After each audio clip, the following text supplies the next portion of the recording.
Yeah, we'll keep it to that. So, okay, we're now live. So, hello, welcome to David Dedrick of Sneaky Dragon fame and Completely Beatles fame and Tintin podcast fame, and now the Marx Brothers podcast that you just started. Our newest podcast is called Full Marks. We just started it a couple weeks ago, and I finally got it up last week. So now we're kind of weird because we recorded on this Thursday. It's not until it's not going to go until not this Wednesday, but the Wednesday after. So plenty of time to edit it. So it should be really good.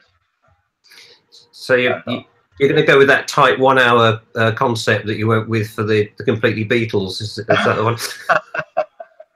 Well, we always try for that. Ian is really keen on the idea that we could do like an hour-long podcast, but as soon as we start talking, it just becomes a talkathon. And I don't think we've ever. I think the first couple of Completely Beatles are around an hour. I don't know. I can't remember now, but it was such a rush that we just felt like we just didn't have enough time to, expand and talk about them as much as we wanted, or as much as I wanted to. So. And an hour is never enough when you get talking about the Beatles. There's just too much stuff to talk about there, isn't there? Exactly. So yeah, which is what we're talking about, which is yes, this thing here, which I haven't taken it out of the wrapper yet because I need to get a turntable for it. I find they sound better if you put them on that than try and fit them in the CD tray for some reason. That's right. But, if you put it on a table, it doesn't work either. Yeah, that's it. Just get a needle and run round in circles really fast. That's right. Yeah, that's the other way of doing it. So, it's the 50th anniversary this year. Is that right? 50th anniversary this year of the White Album, which I guess is coming up at the end of this year. 68. That's correct. Yeah. Scary how time flies. So I thought maybe, well, I've dug the old guitar out as well, because I guess this is possibly one of the most acoustically sort of heavy Beatles albums of all. I guess because even Mal Evans wasn't going to sort of carry a piano up the Himalayas for them to play. So sorry. Am I still here? Yeah, you're still there. Yeah. Okay. Sorry. It's that's what's pretty, I think, most interesting about the White Album is it's in some ways their most rocking album, but it has all this acoustic elements to it as well because yes, they went to Rishikesh.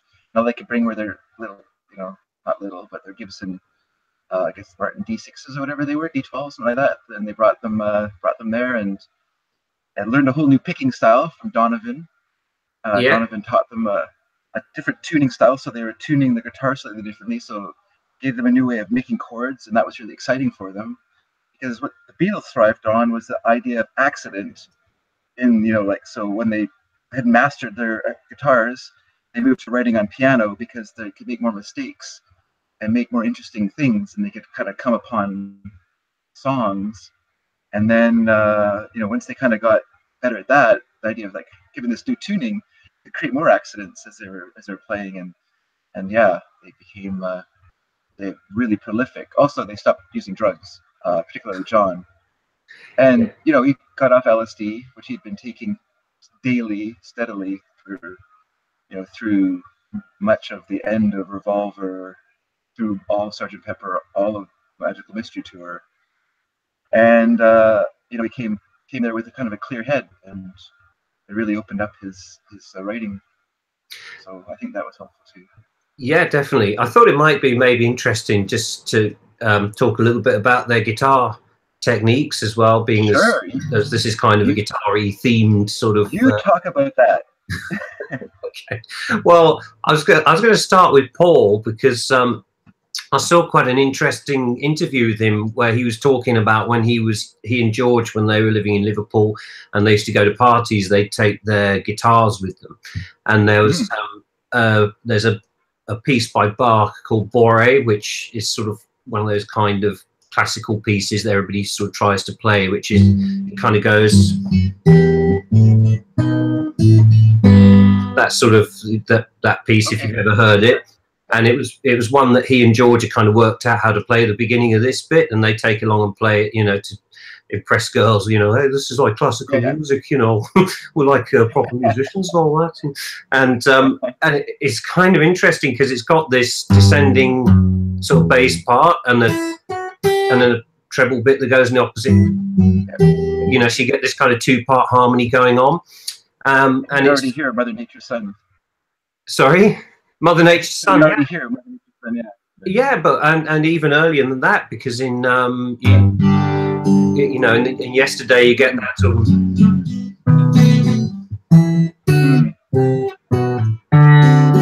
He kind of puts that into there, and he went on to say in this interview that when Donovan was teaching John this finger picking style, and kind of Paul would never really sit down for long enough to learn it. He was just kind of wandering around with his guitar, and he could sort of wander in and wander out. But he kind of listened to a little bit, and that's where he then got into the and all of that, which came out of, you know, Bach, I guess, in the early days. And McCartney's got this kind of slightly weird technique because it's all really just finger and thumb. He just kind of has this, which, you know, came into Yesterday, but then, as you said, in you know, sort of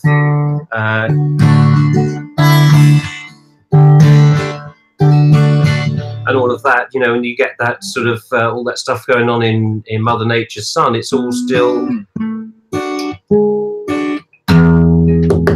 and all of that. It's very much just finger and thumb. It's an interesting technique, but it's kind of quite a unique one, I think. But I think in many ways McCartney's acoustic playing is probably my favourite out of the three Beatles. And let me ask you a question then, because it's interesting that John, who I think of as the most impatient Beatle, is the one who has the motivation to sit down and learn a new picking technique, whereas Paul, you know, very talented, self-taught musician, is more like kind of flitting around and not taking that very seriously, and that's very interesting to me. I guess because I think that their limitations always made the Beatles more interesting than their expertise, if that makes sense to you. So I think, like, you know, John's reliance on George Martin for arrangements, because he didn't really have a classical music sense or any kind of training and arranging stuff like that, or even the patience to do it. Whereas Paul, you know, was okay with sitting down and teaching musicians the parts he wanted them to play. I always think John's songs have more interesting sounds, you know, in terms of what George Martin brought to it than Paul's do. I think Paul had more say over what George did, whereas John just sort of said, "Well, you do it. You figure it out, George, and whatever you do, I'll be okay with, I guess." And so it's an interesting twist where now Paul's the one who has a kind of a more primitive technique in a way. He's not doing a true finger picking style where he's using all his fingers. He's doing a, you know, what thumb and just finger and thumb, really. Yeah. And obviously something that he adopted early on and never really got over or past. So that's really curious to me, like that they, you know, it's almost a different it's approach for both of them. It's Donovan does this, talks about it on an interview, and he said that he was just sitting there because he does this thing called this sort of Travis style of picking, which I can't. It's that kind of, I can't really do it. I'm not really, but that's it's Scottish. Yes, but I've got this thing sitting on the bed, so every time I laugh, the camera's bouncing up and down. So I'll have to try and be more serious. So, it was he was kind of just sitting there playing this, and John wandered past and said, "You know, what's like you're doing?" And he says, "Well, I could show you, John, but you know, it'd take a little while." And John said, "Well, don't worry, I've got plenty of time," and sat down and just took him 2 days just sitting there, just doing this thing, but he got it down in the end, and it's because he uses it on. I sort of cheat it by using a pick, but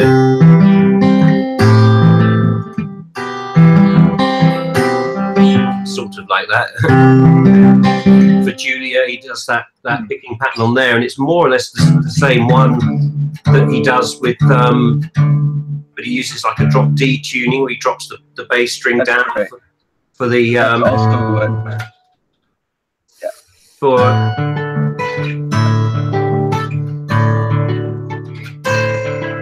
it's pretty much the same picking pattern that he uses in both those songs. Is almost identical to my ears anyway. Which is quite an intricate one, but you know, it's one of those things where once you kind of get it down, which he obviously did, he sort of obviously mastered that. And funny enough, he uses the drop D tuning as well on in Abbey Road on that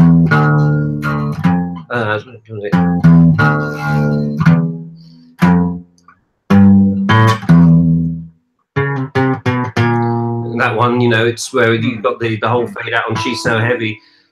And it's not a tuning I know a lot of other people using. I mean, drop D is quite a common thing now. You get lots of new metal bands, you know, you do it and you kind of get those big chuggy sort of riffs. But I don't really know many people doing it back in the 60s, not to my knowledge anyway.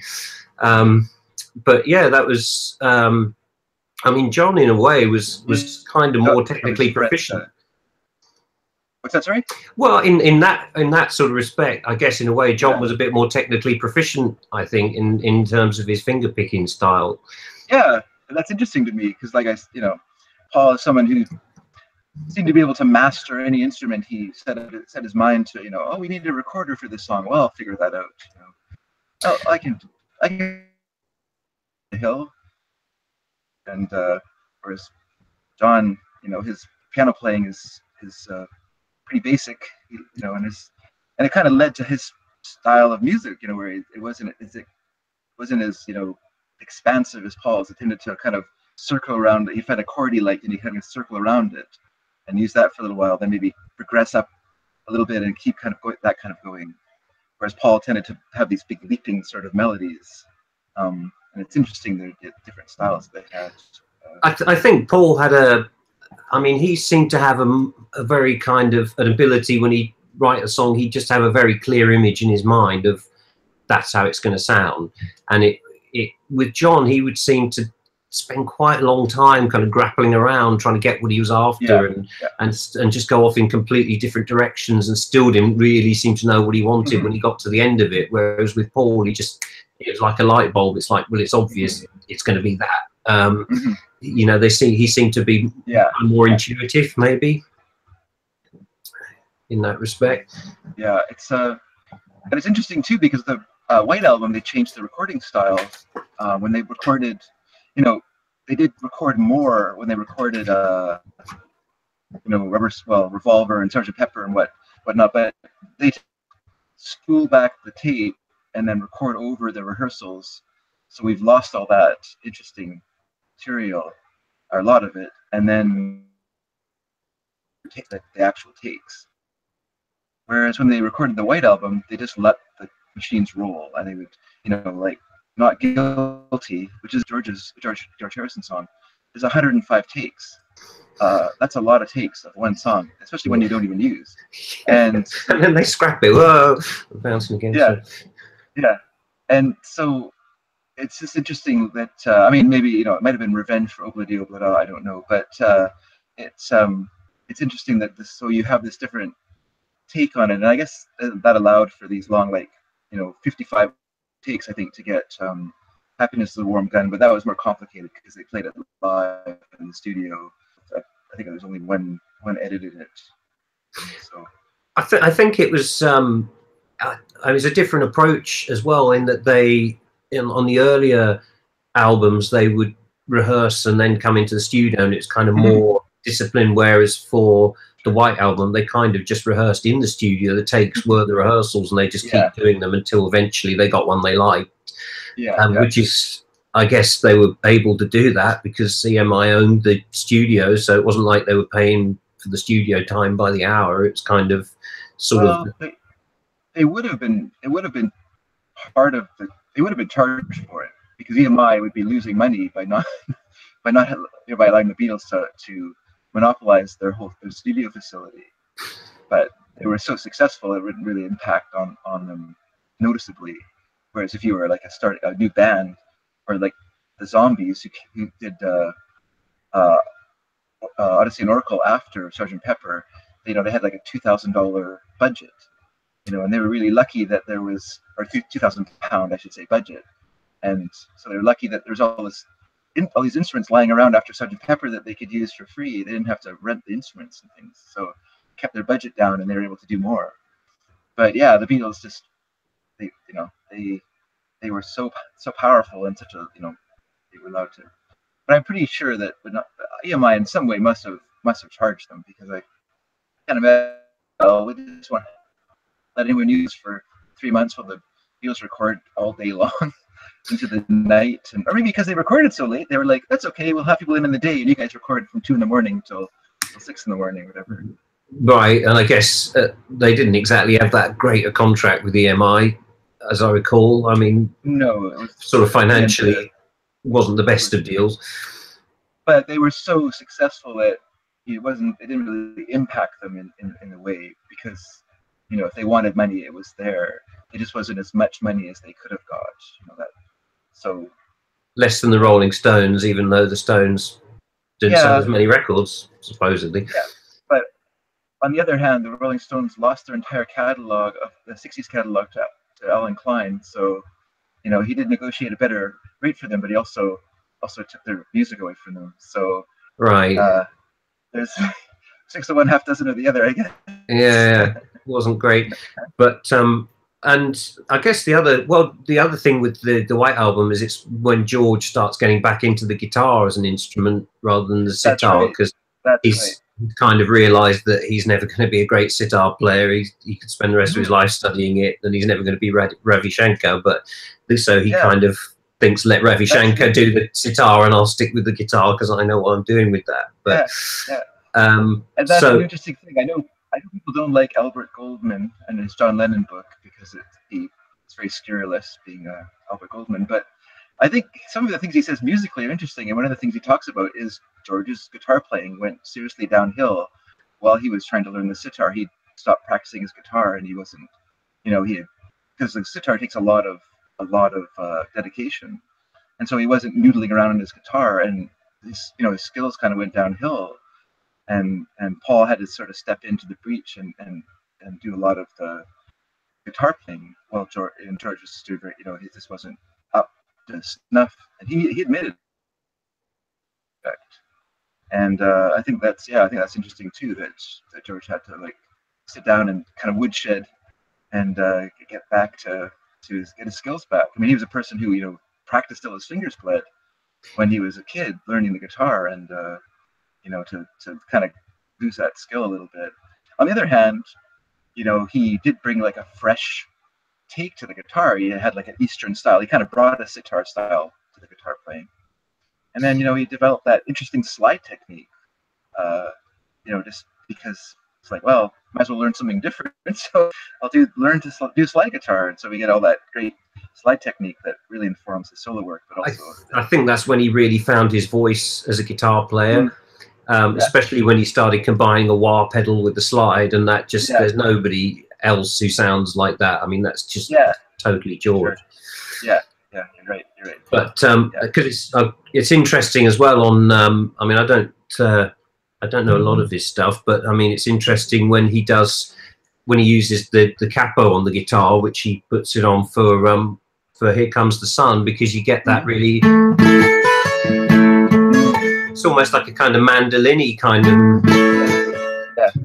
you know, that sort of effect, which is really, you know, quite I mean, I guess he does it partly to sort of suit his vocal range, but it makes that song really sound very different using that capo to kind of change the tone of the guitar. Well, they love those accidents. They loved the chants, what they call chants.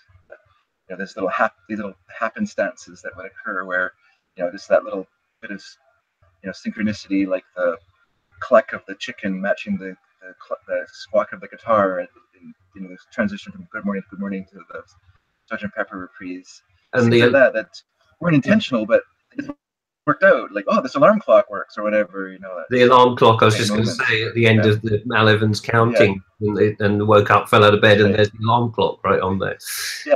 Which wasn't intentional. They didn't put the alarm clock in there because they wanted an alarm clock sound. It was just handy, and they wanted something to mark the end of one section of the song and sort of another, because they hadn't they hadn't filled it in yet, so they just went, well, we'll have a sound here, and that will tell us that we're going to go do this.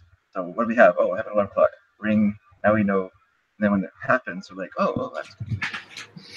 But they were great believers that was the kind of the way to make stuff happen, I guess, weren't they? That if you just sometimes it works, sometimes it doesn't. Because then you have things like on Pet Sounds where I Just Wasn't Made for These Times, where they have the bicycle bell in it because it originally had different lyrics that were about childhood. Right. But they changed the lyrics, and then the bicycle bell didn't match, but it was already embedded in the sound in the track, so they couldn't take it out. Right. That's like a bad accident rather than a good accident.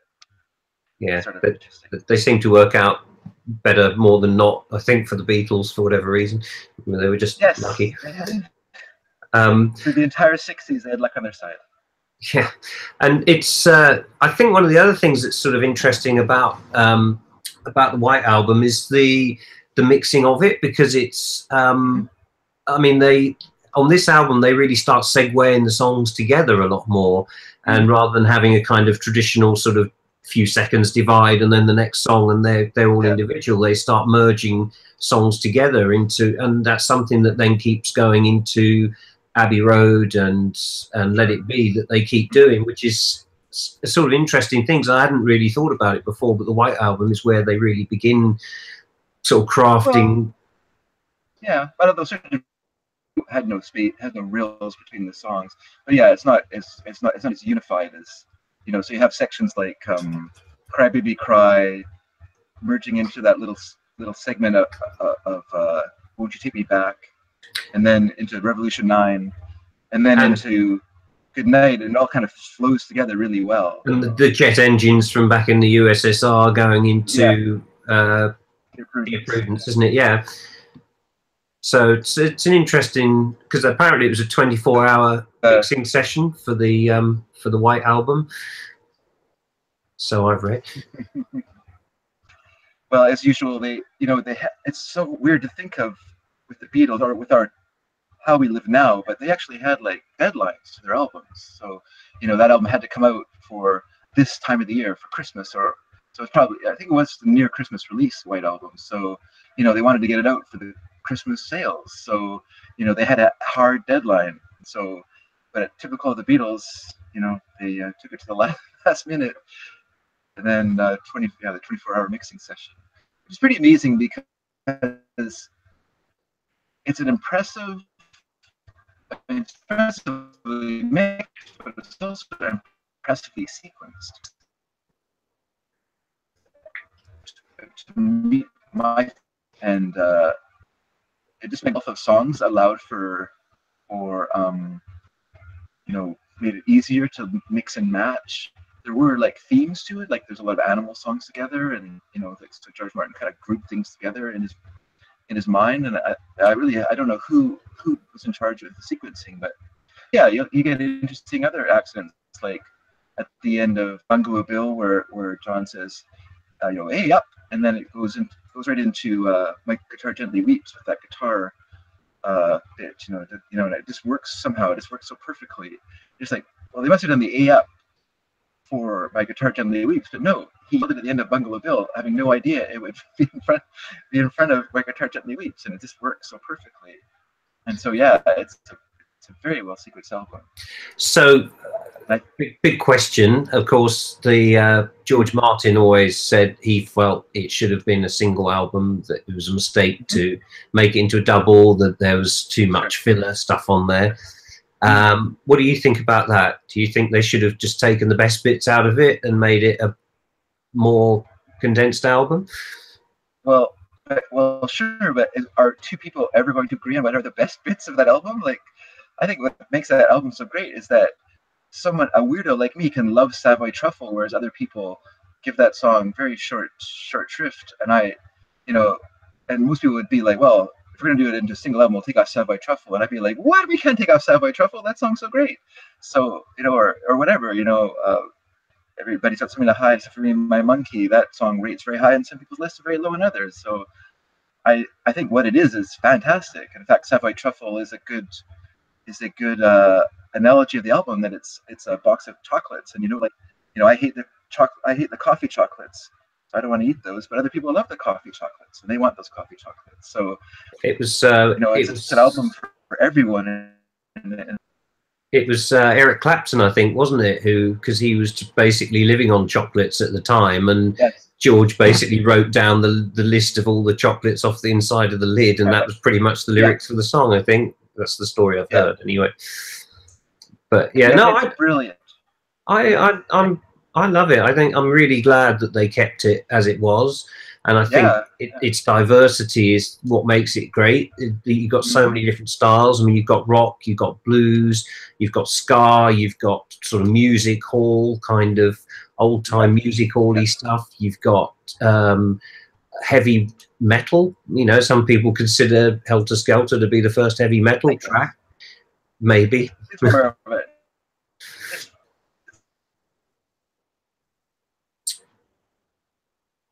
You still there? Oops, sorry, I lost you there for a minute. Oh, sorry. I said a lot of people consider it. I would think of it more like an R&B, like a kind of heavy R&B. Oh, okay. Like, but if people want to say they had the jump on Blue Cheer, I'm okay. That's fine. Whatever. I can argue. Which was that seems way more formalized than it's a much more formalist music. I think it was more, I guess, like sort of heavy rock in a way, because metal to me is much more of it's really more of an 80s thing to me. I mean, I tend to think of Zeppelin and Purple and people like that. That's heavy rock, and if it was in any direction, that's heavy rock. Yeah. To me, it's more in that genre, and it was inspired by, sort of indirectly by I Can See for Miles, I think, by The Who, which was there was a review of that track, which they said was heard it. Yeah. And Paul hadn't heard it, but he read the review, and then when he did hear it, he thought, "Oh, that's nothing like what I thought it would be." And then he read a review saying, "Whoop, I lost you there again." Can you hear me there, or I'm not sure if we dropped out again. Are you? Oh yeah, there we go. There we go. Oh, it's a bit of a flaky connection today. Technology. Never mind. Never mind. We'll soldier through. I don't care.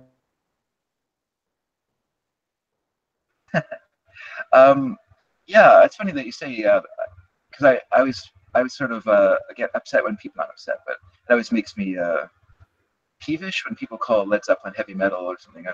Yeah, they're blues oriented hard rock. There's no heavy metal in there. Like heavy metal is way more formalized. Heavy metal to me is basically like it's like short prog rock. Like it's a lot of people playing scales fast. Yeah, my friend lent me the heavy guitar Bible when I was a kid trying to learn to play guitar, and it was so boring to me, that idea of playing, just trying to learn to play scales fast. I could never get my head around. Yeah, I know what you mean. It does get a bit difficult to take it seriously sometimes, I guess. Although speaking of heavy metal, I think if you kind of put Spinal Tap in that bracket, I think do you think the Spinal Tap Black album is a bit of a dig at the Beatles' White Album? The sort of idea it's so black, it's like the blackest black ever, and when people kind of autograph it, you can't see that they signed it. I always sort of wondered if that was kind of White Album inspired. Yeah, that's interesting, actually. Prince also did a Black Album, so I wonder if that was a reaction to the idea of but I mean, the White Album isn't really musically thematic. So I mean, the idea of doing a record that's blacker than black, I mean, okay. The White Album is not whiter than white. It's all kinds of different colors. When you open up the radio, so you open up this plain package and you get this wonderful poster and all these pictures of the Beatles, possible base of popular music of that time period. It's no one can beat it. Let's just put it that way. It's not my favorite Beatles record, but it is a great Beatles record. Oh, okay. I think it possibly is mine actually. Is that right? Yeah, yeah. It's the one I can listen to the most because I think when I go through Sergeant Pepper or Abbey Road, it's like sometimes you've heard those songs so many times. There's not a lot of sort of surprises on there, but there's still little things on the White Album because it's so varied and there's so much on it. Yeah, and I like it a lot. But I was looking through some papers last night, and I found a list of I listed the Beatles albums in order of preference. I guess for a question for the last show of Completely Beatles. Mm-hmm. Someone asked me to rank the Beatle albums. I can't. Where did I put that? Sorry.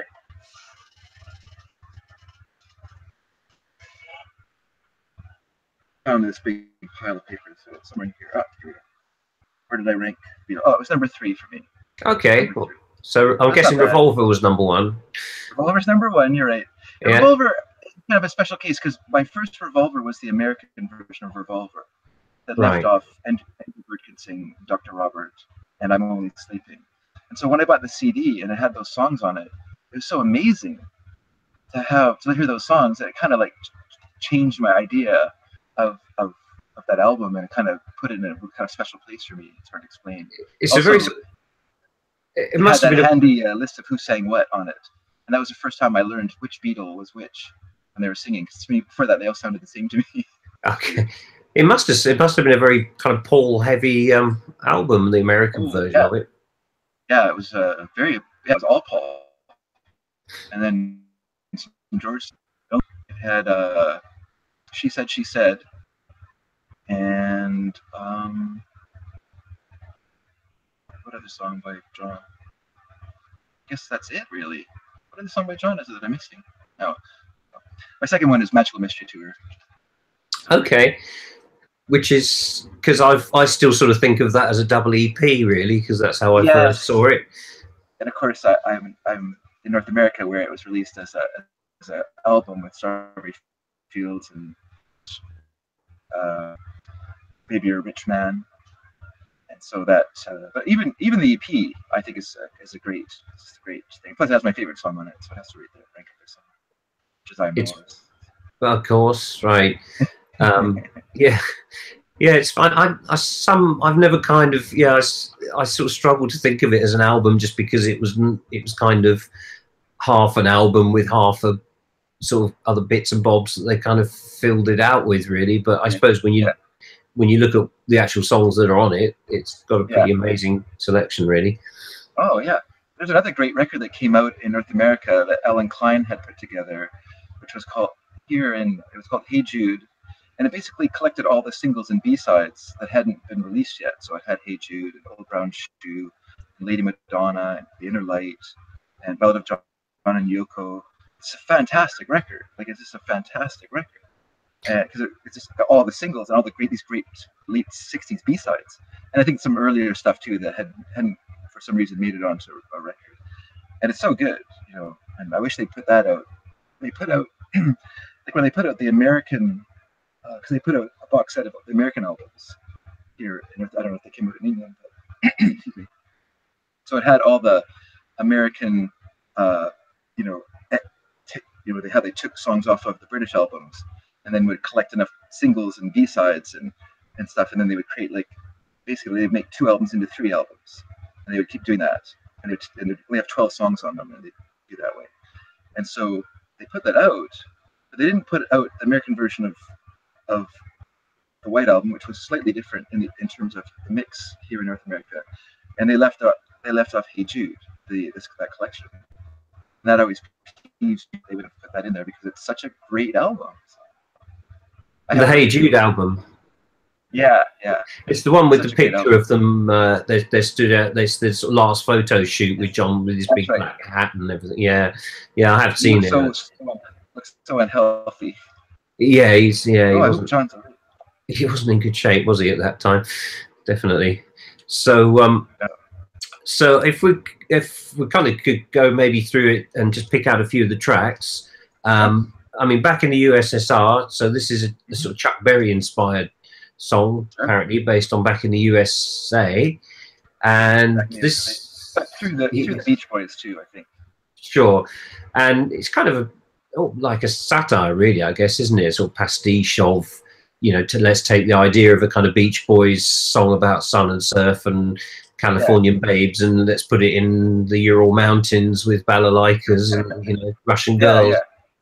It's brilliant. I mean, I don't know whether that in North America, how people kind of took that, because that must have been a little bit weird even in the 60s to be singing a song about the USSR. Did people kind of see it just as a kind of joke, or did anybody kind of think it was? Yes to both questions. So people who were hip, young kids and whatnot, of course they loved it, and it had radio play. But also the lunatic right wing, the John Birch Society, spoke out against it as fomenting communism, which obviously that's not what it's about at all. It's about good-looking Russian girls, which now that we have the internet, we know there's all these good-looking Russian girls. We keep getting ads about them. So it's, that song was well ahead of its time. Yeah, he knew what he was talking about, I guess. And this was the song where he, am I right in saying this is the song where he was basically nagging Ringo so much about how he wanted him to play drums on it that Ringo said, Ringo wasn't on this, had already quit by the time they recorded this song. I think this is one of 3 songs that were recorded without Ringo, the other one being Dear Prudence. And I don't know if the other one was Last End. That song, I mean, I like that song, but I think the drums aren't great. And I think would have loved to have heard what Ringo would have done with the drums in that song. In fact, all 3 Beatles played drums on the song.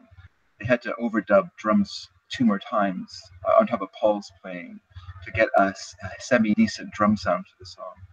Because Paul, he was an okay drummer, but he was no Ringo. Let's put it that way. Right. No. But there was interesting. There was an interview with Paul when I think back in the days of the Beatles, when he was saying that there would be times when they'd be in the studio and he'd be saying to Ringo, I want you to play drums like this, or when they recorded Hey Jude and George was playing this little sort of counterpoint guitar part, after every vocal line there'd be a guitar line, and Paul said no. And apparently in one of the sessions, I think it was Ringo or George turned around and said, you're not the producer of this band. And Paul was kind of like, oh, really taken aback. And the next session he came in and said, okay, I'm just going to keep quiet and sit here. And they were doing this session and it just really wasn't going anywhere. And they were just playing, nothing was happening. And Ringo just turned around and said, well, come on then, producers. And Paul was like, well, make up your mind. What do you want? Yeah, I can see, because as you said, I think Paul had a vision of how he thought the songs should sound, particularly his songs, but even something like Ticket to Ride, where he had like a definite idea of what the drum part should be, and got Ringo to play that part. I think the Beatles also, if you have your song and you have your own idea of how the song, and you don't want Paul, it's one thing to produce, it's one thing to be the motor of the band. That's one thing. It's another thing to be, this sort of schoolmarmish, influence who's constantly correcting you and chiding you and making you do things the way he wants them done. And I think that's a different kind of collaboration that the Beatles are long past. I think I think especially for George maybe as well, because I guess with him being that much younger than Paul, and I think they used to go on the same bus to school together, and he was like 9 months younger than Paul, which was a lot, I guess, at that age. And George's kind of way of working is almost the opposite of Paul's. He just has this very methodical way of just sort of painfully plodding away, doing the 105 takes of Not Guilty to finally get there. And you can sort of imagine McCartney must have been tearing his hair out thinking, it's obvious, just do this, but I guess it's but it's obvious to Paul do this. Paul probably would have had the idea of bringing in Eric Clapton to do the guitar solo for it, so it's obvious to Paul what to sound like, but it's not odd like it is. So And the fact that Paul lived close to Abbey Road Studios, he would be there before the others, and often he would do things in the songs without anyone else being there, and so they would come in a sort of a fait accompli. It was already finished, and he'd be like, "Oh, here, this is what this is going to sound like," and the others were like, "Okay, it wasn't quite what I wanted, but all right, I guess this will be okay with it." And yeah, I think that's, like for someone like George, who by that point was, writing spectacular songs and just, had this great guitar voice. It's just, I'm over this. I don't need people telling me what to do or big bossy boots in the studios.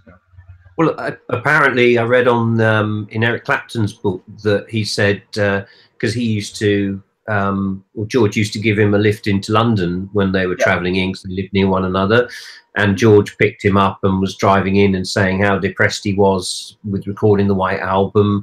He was talking about doing While My Guitar Gently Weeps, and said, the others just weren't taking him seriously, and apparently John and Paul weren't even both going to play on it, and it was just kind of, they were just treating it as if, oh, this is just a piece of junk. And he said, will you come and play on it? And Eric Clapton's, I can't do that, I'm not a Beatle. And George said, well, it's my song, I can have what I want on it, and I've got a, I haven't even got a guitar. And he says, oh, it's all right, I've got a Les Paul on the back seat, you can use that. So I'm guessing he maybe thought about it in advance and planned it out a little bit. And it was kind of interesting hearing Eric Clapton's point of view, the fact that he could see how quick Paul and John were picking stuff up, and he had to be pretty quick himself because they weren't going to hang around and wait if he didn't nail it sort of quickly, Yeah. But I'm sure there was a lot of respect for Clapton. Interestingly, that guitar was Lucy, the red guitar. That was given to, it came down to Eric Clapton from Rick Derringer of the McCoys, and later with Edgar Winter Group. And then I think one of the Winter brothers, and then then Clapton gave it to Harrison as a gift. So, and wasn't it George gave it to Eric? I thought it was the other way around, but no. Lucy was never given away to anyone. He kept that guitar. He gave away the red SG that he played before starting to use Lucy. He gave that to Pete Ham from Badfinger. Right. Lucy, as far as I know, was still with George's possession when he died. I don't know if the family sold it after. I know they still have his psychedelically painted Strat. Right. But they did have, like, Lucy was still in his possession. I guess Eric got his wife instead, I suppose, didn't he? So it sort of worked out that way. Yeah, those are the 60s, 70s for you. Yeah. Different time. Yeah, indeed. So the next one that you got after Back in the USSR would be, in terms of running tracks, would be Dear Prudence, which is a fantastic one. Written about Mia Farrow's sister, apparently, who'd been meditating for so long she'd gone into a sort of catatonic trance virtually. Apparently, it was more related. She was taking some kind of medicine that. Oh, really? It was like a tranquilizer that gave her agoraphobia. Okay. So she had trouble dealing with outside. There was just too much.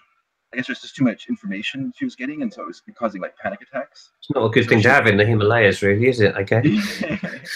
So yeah, she was locked in her ashram, and they were trying to come out. So, but whatever. It's a great song, and Paul's absolutely, to use a British term, stonking the bass part in that song is just so good. So. I have to say, it's one of my. The reason I originally sort of became a musician was because I liked McCartney's bass playing so much, and I wanted to be a bass player basically because I liked the way that he played.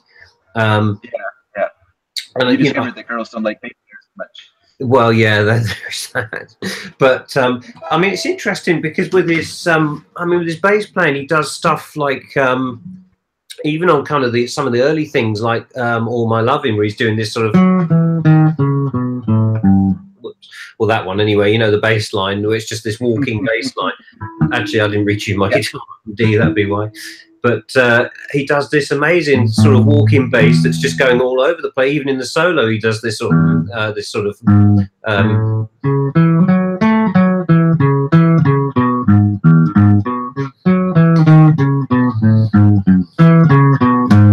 which is, to me, is more interesting than the guitar solo that George is playing, and he's singing over the top of it as well. He's singing one melody line and playing this sort of crazy bass line that goes all over the place at the same time. It's What, were these guys talented or something? Yeah, he's quite good, I guess, isn't he? Yes, it's a great song, and once again, it does not feature Ringo. Ringo is still missing. Ringo didn't leave because it was partly that he and Paul had a disagreement over a drum part, but also he felt like his playing wasn't good enough for where the band was at that point, and that he wasn't contributing musically to the Beatles. And I think, you know, his role in the band was kind of limited by that he was the drummer. The others were writing songs, were producing their songs, were, you know, playing various instruments, and he was the drummer. And so he spent a lot of time sitting, waiting for them to you know, formulate what their ideas or come up with parts and things, and he's waiting. And I guess after I just felt like, what am I doing here? I'm not really doing anything creative. I'm just, you know, learning to play chess and learning to play chess with Mel. So he although this is Ringo's first track that he writes, though, on a Beatles album. He gets his first writing credit on this album, and it only took him 5 years, I think, didn't it, to come up with the song? Well, I think it was 3 years before it was mentioned that he was writing a song called "Don't Pass Me By," and it finally shows up on the White Album. And when it was being, and the funny thing about that song is that it was originally called "Untitled," and you rise with the "Don't Pass Me By." It seems very strange to me that that's the case, but some kind of fun or something as well, I think, wasn't it, at one point? Yeah, cool. Something like that. I think he just didn't, you know, typical someone who obviously, you know, in the face of Lennon McCartney, in the face of George Harrison, I'm going to make fun of my song a little bit because this is not, you guys, this is not a patch on anything you're doing. So I'm just going to. This is not going to be another Hey Jude. Yeah, exactly. Yeah. I like it though. I mean, I've got a soft spot for that. I think the bluegrass fiddle just makes it. I mean, that's just, to me, that's what takes it up another level. I remember George Harrison saying once that he didn't think necessarily the songs the Beatles wrote were always that much better than everybody else's, but it was what they did to them when they got into the studio and how they worked them and produced them and arranged them. That was what made them what they were. Yeah, I mean, yes, I think that's very true. I mean, you know, I think lots of the end of the '60s, there were lots of bands who were producing great music. You know that miraculous vacuum that needed to be filled. That, you know, just all this great talent came out of the woodwork, because, you know, there's record companies are like, well, people are buying this stuff, so let's sign bands to play it. When, you know, suddenly there's all this great talent there to fill this need, and, you know, these great songwriters that, you know, just we're still listening to today. But you know, for all that talent, there's only a handful, a very small number of bands who were better produced than the Beatles were, or had that access to good production that the Beatles had. You know, like the Kinks are a great band, but I don't think you could listen to any of those albums, the late '60s albums, and think that they're great production. You know, the songs are great in spite of the production sometimes, because they just didn't have the money. You know, they're signed to Pi Records. They weren't giving them lots of money they weren't giving them free studio time to make their albums. So they were rushed. They had limited access to instruments. They didn't have a cupboard full of sound effects. They didn't have Ron Townsend and you know, these really inventive people behind the scenes creating flanging and ADT and all this stuff. They didn't have that, you know, so they had to make do with what they had. You know, the Who are the same. I mean, they're produced by their manager, who was not who came from a musical background, but was not a technical musician. You know, he was a feel guy, and he brought feel to it, but not production chops. And so that made their sound kind of limited. You know, like the '60s records, you know, aren't the greatest sound in the world, but they're great. They're just not they're not great productions. So yeah, the Beatles really had a really stood tall over other acts of that time period for sure. And of course, this was the first album that they recorded on 8-track as opposed to 4-track, having already gone to try. Some songs, not all the songs, because the 8-track machine was still locked away in the studio manager. They had to test them thoroughly before they would allow them to go into the studio. So they actually had, like, it's weird, like in the mixing desk, they had a wooden replica of the 8-track machine. So you can see, this is where it'll go. We've actually taken the time to make this wooden replica of it. But it was in his office, and he was testing it to make sure that it could be used in the studio and would work with their system. And two of the engineers liberated it from the office and brought it into the studio for the Beatles to use. And it was worked okay, but the problem was when it pulled back, it would send this squawking noise through their headphones. So they had to be really careful to take their headphones off, otherwise they would get this deafening, loud noise, because the machine, for some reason, it didn't have some switch that turned the sound off while it was going in reverse.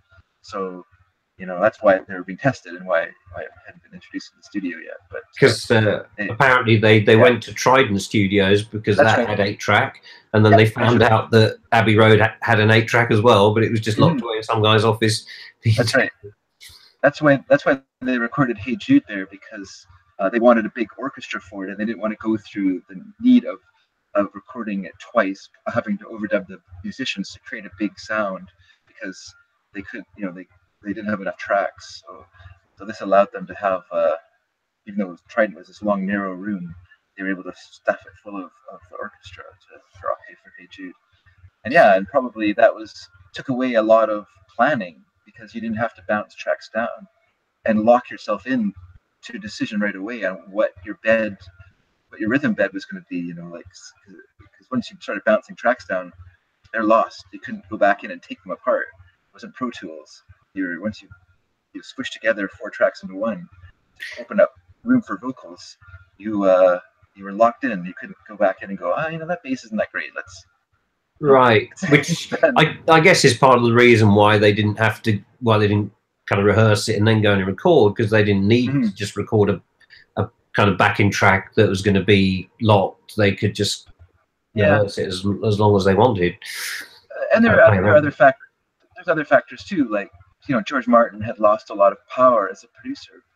You know, up to Sgt. Pepper, he had the final say on the tracks and things like that, and that was gone by the time they're doing the White Album. And, you know, like earlier, you know, an acceptable track, you know, if they did a backing track, he'd be like, let's move on, let's go on to the next part of this, we'll start overdubbing on it or whatever.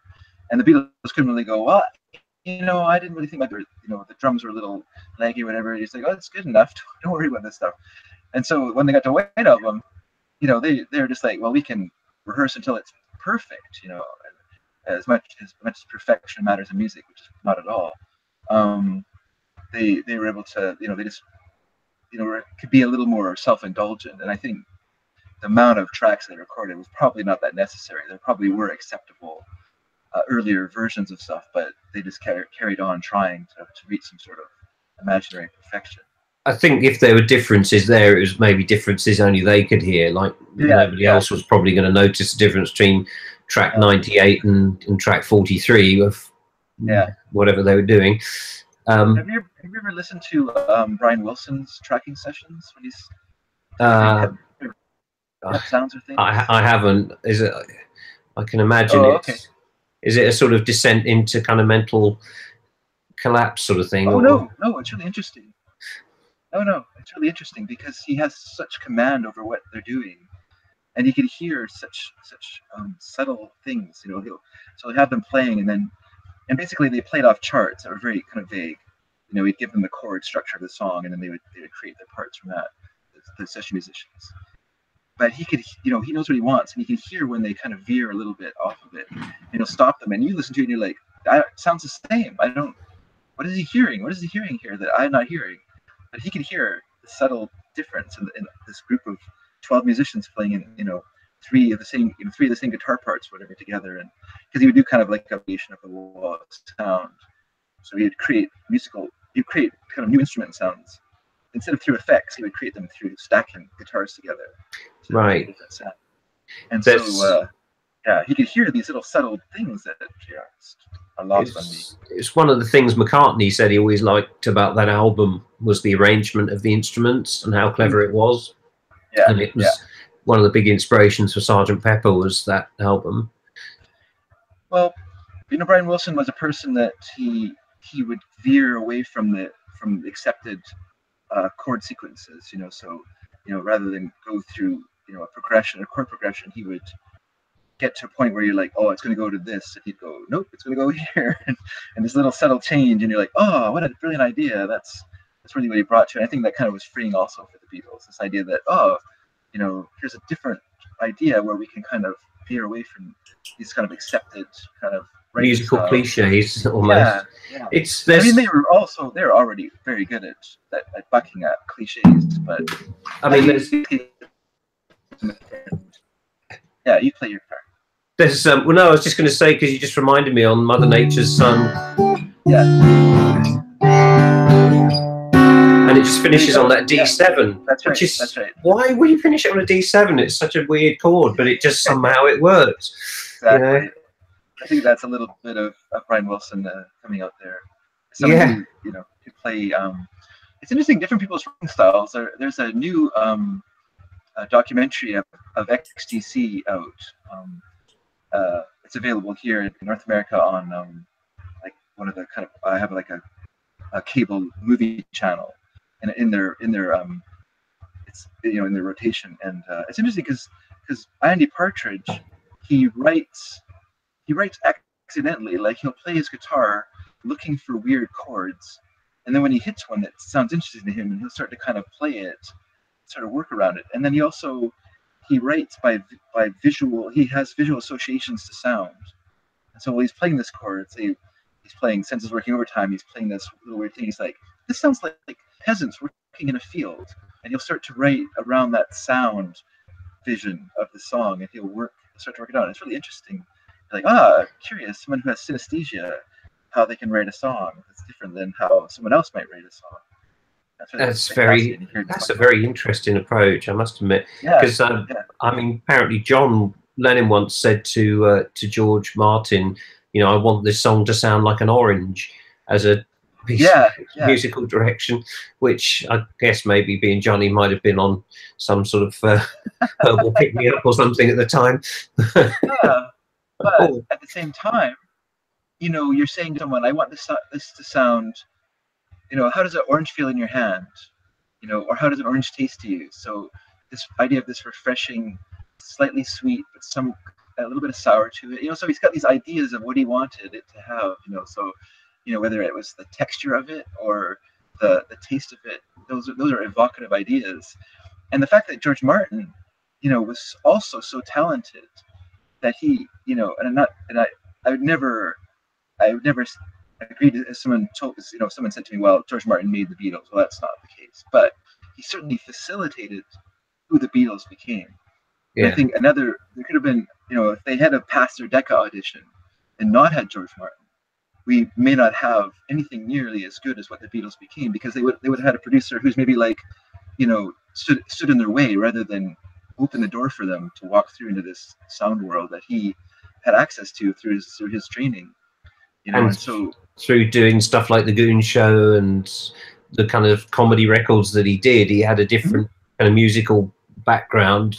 But he also had a classical music background. He played the oboe, he could play the piano, you know, so he had access to not just, you know, and someone like Paul, who grew up, you know, he would have heard classical music, but probably popular classical music of that time period, you know, so you can hear, like, to me, Paul kind of falls sometimes a little flat in his orchestrations because they're of sort of Baroque inspired, like maybe or some Vivaldi or something like that. It's a little bit, it's okay. But whereas George Martin, you know, he had like this knowledge of like you know, of what, you know, modern classical composers were doing, you know, what Stravinsky was doing, what someone like Bernard Herrmann was doing in the soundtracks, and he was able to hear that and incorporate that back into the Beatles' music. And the Beatles may not have thought of those things because they weren't exposed. I mean, later on, Paul obviously heard Stockhausen and things like that, and that influenced stuff. But you know, when they were younger, they just didn't have, they were unschooled kids from Liverpool. They, you know, the music they heard was the popular music. But I think also because of the influences that they had. I mean, you know, there was the kind of old style music that Paul's dad would play from having been in a band. There was the kind of musical sort of stuff that they would have on the, you know, so he kind of, they picked up sort of influences from all over the place, really, which fed in. Don't forget church music as well. Right. Because I think that they must have gone to church as kids. They must obviously went to church. I mean, just like that Aunt Mimi would have had, you know, not gone to church because it would have been you know, it would have been something not respectable to do. Yeah. Not go to church at that time. And so you hear in their chords where they'll be like dun dun dun dun. Like they'll have very churchy sounds, you know, to what they're you know, to the ends of their songs and things like that. Will kind of veer off into this, you know, kind of hymn sounds, you know, and so, you know, that also fed into their music. And they were so interesting because they had no prejudices to their music. You know, there were these magpies who would incorporate anything into their sound, whether it's a Glenn Miller, you know, chords or church, you know, organ endings or whatever. It just whatever suited that moment, they were okay with it. They didn't go, oh, I can't do that, you know, that's bubblegum or whatever. It's like Hendrix said, there's only two kinds of music in the world, good and bad. See, there you go. You know, he was wrong in what was good. He didn't like heroes and villains, but that's okay. I'll forgive him.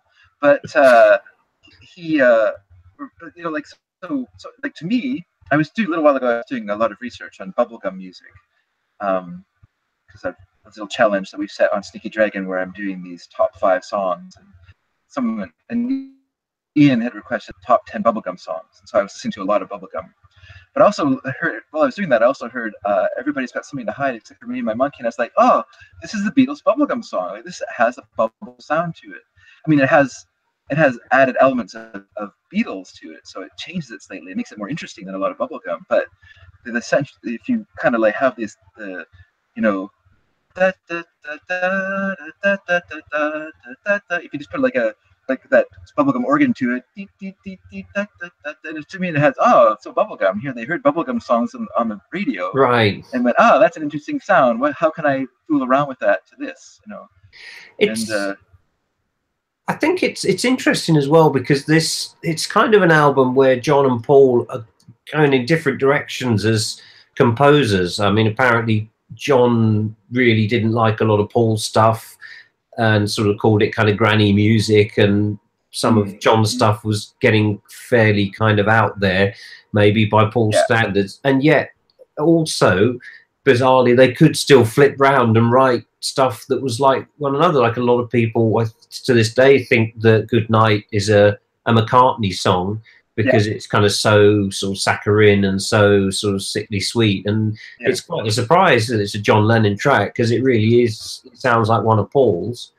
And the flip side being, why don't we do it in the road, which is straight up John Street. I mean, that's a completely... which apparently was you know the story about that one. It was McCartney saw 2 monkeys having sex in the road and wondered why human beings didn't do that. This was in I'm guessing this was in Rishikesh, not in St John's Wood, but there we go. Well, I don't know. I've been to St John Wood. It could be. There you go.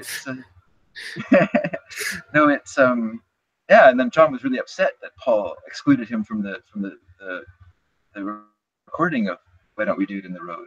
Paul basically did it by himself. Well, John, I think they were doing the remixes for Your Blues, and then Paul recorded that just quickly in the hallway at Abbey Road. I think apparently Paul said it was tit for tat because he didn't participate on Revolution number 9. I think. But but in other ways, Paul did exclude himself from that because he just didn't feel it was suitable for a Beatles album. So I don't know. I mean, on the other hand, he happily took part in the super long version of Revolution 1 that was edited down for the album, and then part of the ending of it was taken and turned into Revolution 9. So he's okay with that. I don't know. It's weird.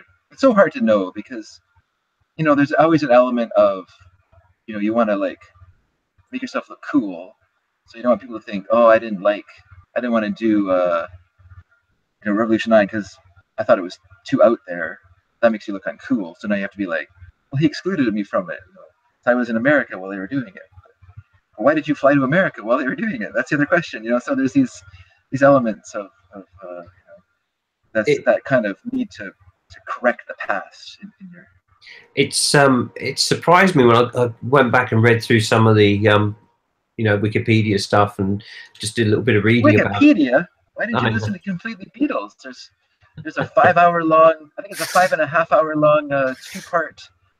Oh man, it was so long. I've listened to that one, the 2-part part 1 and part 2 White Albums. Well, probably my favourite Completely Beatles podcast as well, funnily enough. Not only my favourite album, my favourite episode of that as well, especially because it's got David Enns on it as well, so he's always great. Yeah. But it's surprising. It's what an unhappy kind of few months it must have been, because George Martin took a sort of very short notice holiday, which sounds like he just pretty much had enough of it. And I think Jeff Emick said, no, Jeff Emick wasn't there either. He had quit during he quit before that, or maybe he quit during. I think he quit during he quit during White Album. Sorry, it was Chris Thomas though who took over the production duties. He came in one morning and he found a note on his desk from George that said, "Gone on holidays, please take over. By the way, you're producing the Beatles." And the producer, yeah.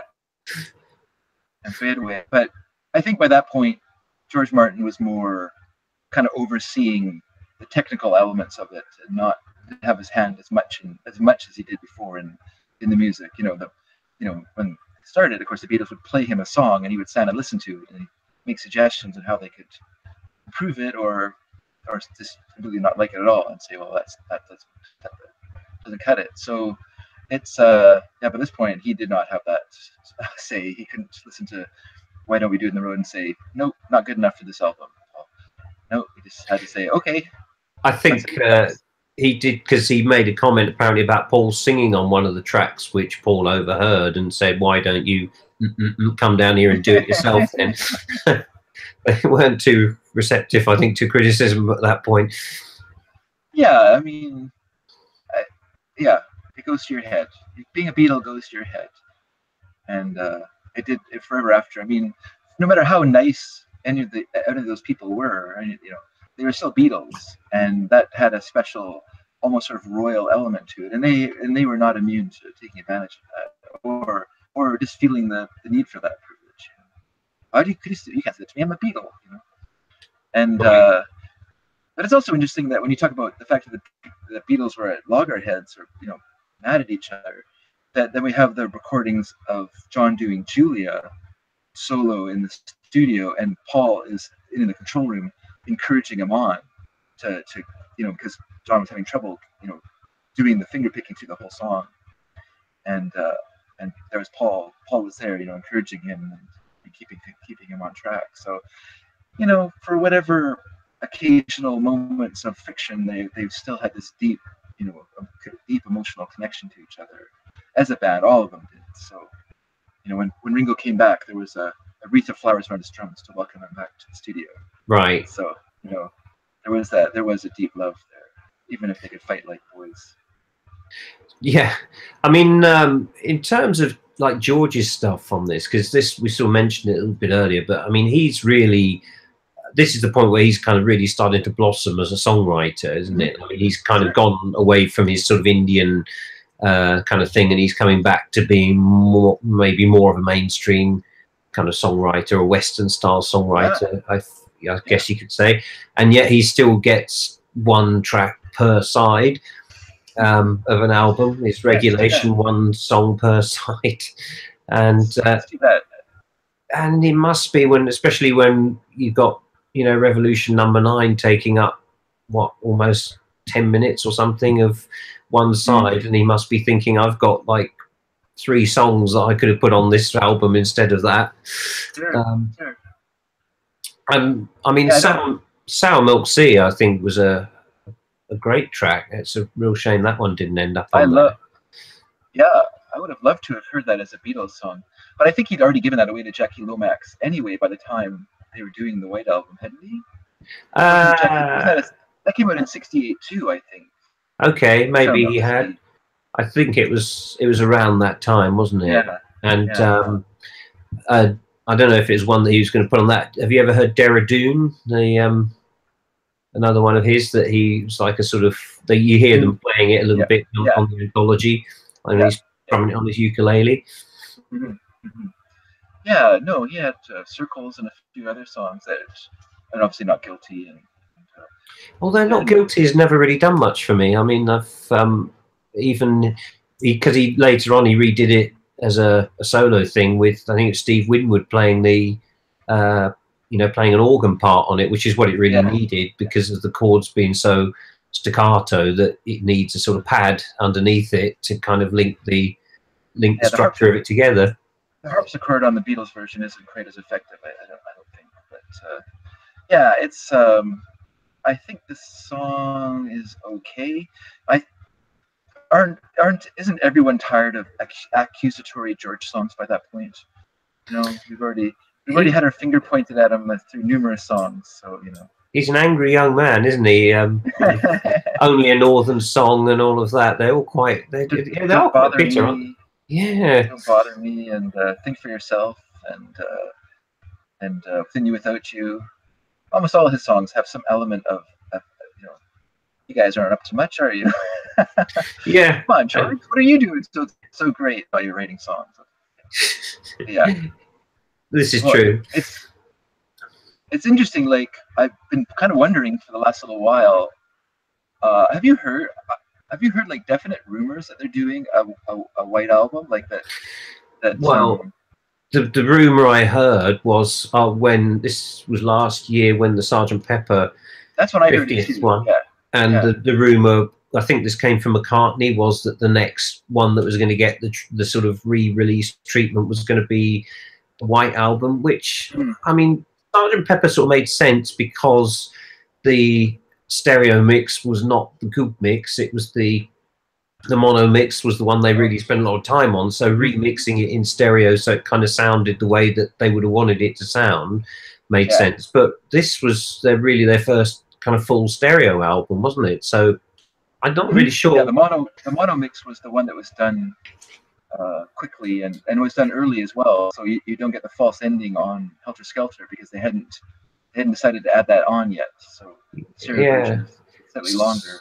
So I'm not really sure what it's going to bring to the table, really, having what they're going to do with it. It's going to be, I mean, obviously there's, I guess, all the outtakes and kind of extra bits that they might want to put on there. But in terms of the original album, it would be interesting because, we've never heard we've heard a little bit, but we've never heard like all of the Kinshon's demos, for instance. So when the Beatles came back from India and they started formulating the new album, they got together at Kinfon's, and they just played like 32 songs in a row to each other, recording them and just all the songs they had written while they were in India or you know, had sitting waiting when they got back, and so that would be interesting to hear, like properly mastered and you know, there's some nice I've never actually heard them, but I heard there's some nice bootlegs out there of these demos. I don't have them myself, but you know, but they're out there. If anyone wants to look, just ask me. But there are some nice demos people have done like their own remastering on and stuff like that sound quite good. But it would be nice to hear like someone working from the tapes and doing like Approval, and Giles Martin obviously doing that. That'd be interesting to hear. It'd be interesting to hear some session stuff. I think it'd be interesting to hear. I would like to hear like them working on, like, live in the studio, working on "Happiness Is a Warm Gun," which was the song that they played live in the studio. It wasn't a collection of edits, even though it's a very complicated song with a lot of crazy time signatures and 4 different parts to it. They insisted on playing it live in the studio as much as possible, and it was so fun for them that it led on to them doing "Let It Be," which was, of course, then a nightmare. But what inspired that was how much fun they had playing. I always thought that was Year Blues was the one that they... No. Because they did... Wasn't Year Blues the one they did in the really tiny studio where they were sort of kind of sitting on top of each other, and they recorded it with everything kind of mixing and spilling into the other mics and playing it all together? Yeah, no, but it was actually "Happiness Is a Warm Gun," which was a real test. Like, Year Blues is okay, but it's not a real test of their playing prowess. Whereas "Happiness Is a Warm Gun" really stretched their all their skills as musicians, and I think they rose to that challenge, and did this great song, and it was so thrilling that they thought, well, let's do this again, not realizing, of course, that it's okay once, but when it just becomes like a really difficult grind, and then you add cameras to it and a cold studio, a film studio soundstage, it's not as much fun. So well, yeah, it's I think as well that they forgot the reason that they stopped touring in the first place was that they couldn't perform the stuff they were recording in the studio. They couldn't perform it live. You couldn't do Eleanor Rigby with 3 guitars and a drum kit. So it was pointless playing live if they were playing Long Tall Sally and Matchbox and stuff like that live. And then the record was Tomorrow Never Knows and Eleanor Rigby.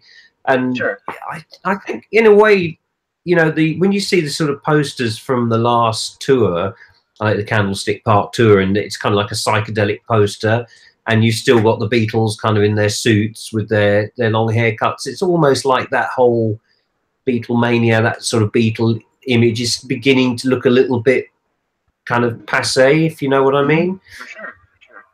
Yeah. No, but at the same time, the late 60s brought, everyone was again. So, Dylan's doing John Wesley Harding, and the Beach Boys are doing Wild Honey, and everyone's getting rid of all the crazy, and even the Beatles doing Lady Madonna, which is like sort of a Fats Domino kind of a song, and they just everyone was like escaping the trappings of psychedelia, and so they didn't really need to do what they were doing, like with and they didn't need studio trickery. They didn't need to speed up their voices. They didn't need to slow down the instruments. They didn't need to have strings on it, or if they did it themselves. And I think it was kind of a thrilling thing. But you're right. It's at the same time, it's fun to have limitations. But if you put too many limitations in place, it can definitely make it onerous rather than fun. So I think I discovered that. Although I do like Let It Be a lot. Yeah, I mean, it's great that you get that 20 minutes of them playing together live as a band, but you kind of think if they'd done that as a studio album without all the kind of the sort of misery of being at the film studios in the middle of January in the freezing cold, and all the kind of frustrations of trying to create live tracks, and every take there'd be something that wouldn't be right with it. You just kind of wonder, would it have been a better album if they just done it at Abbey Road and said, let's just record another Beatles album like the White Album? Yeah. Maybe, but then we wouldn't have the rooftop concert, which is so fantastic. So it's let's not look a gift horse in the mouth. I guess. I guess let's see it for the positive, I guess.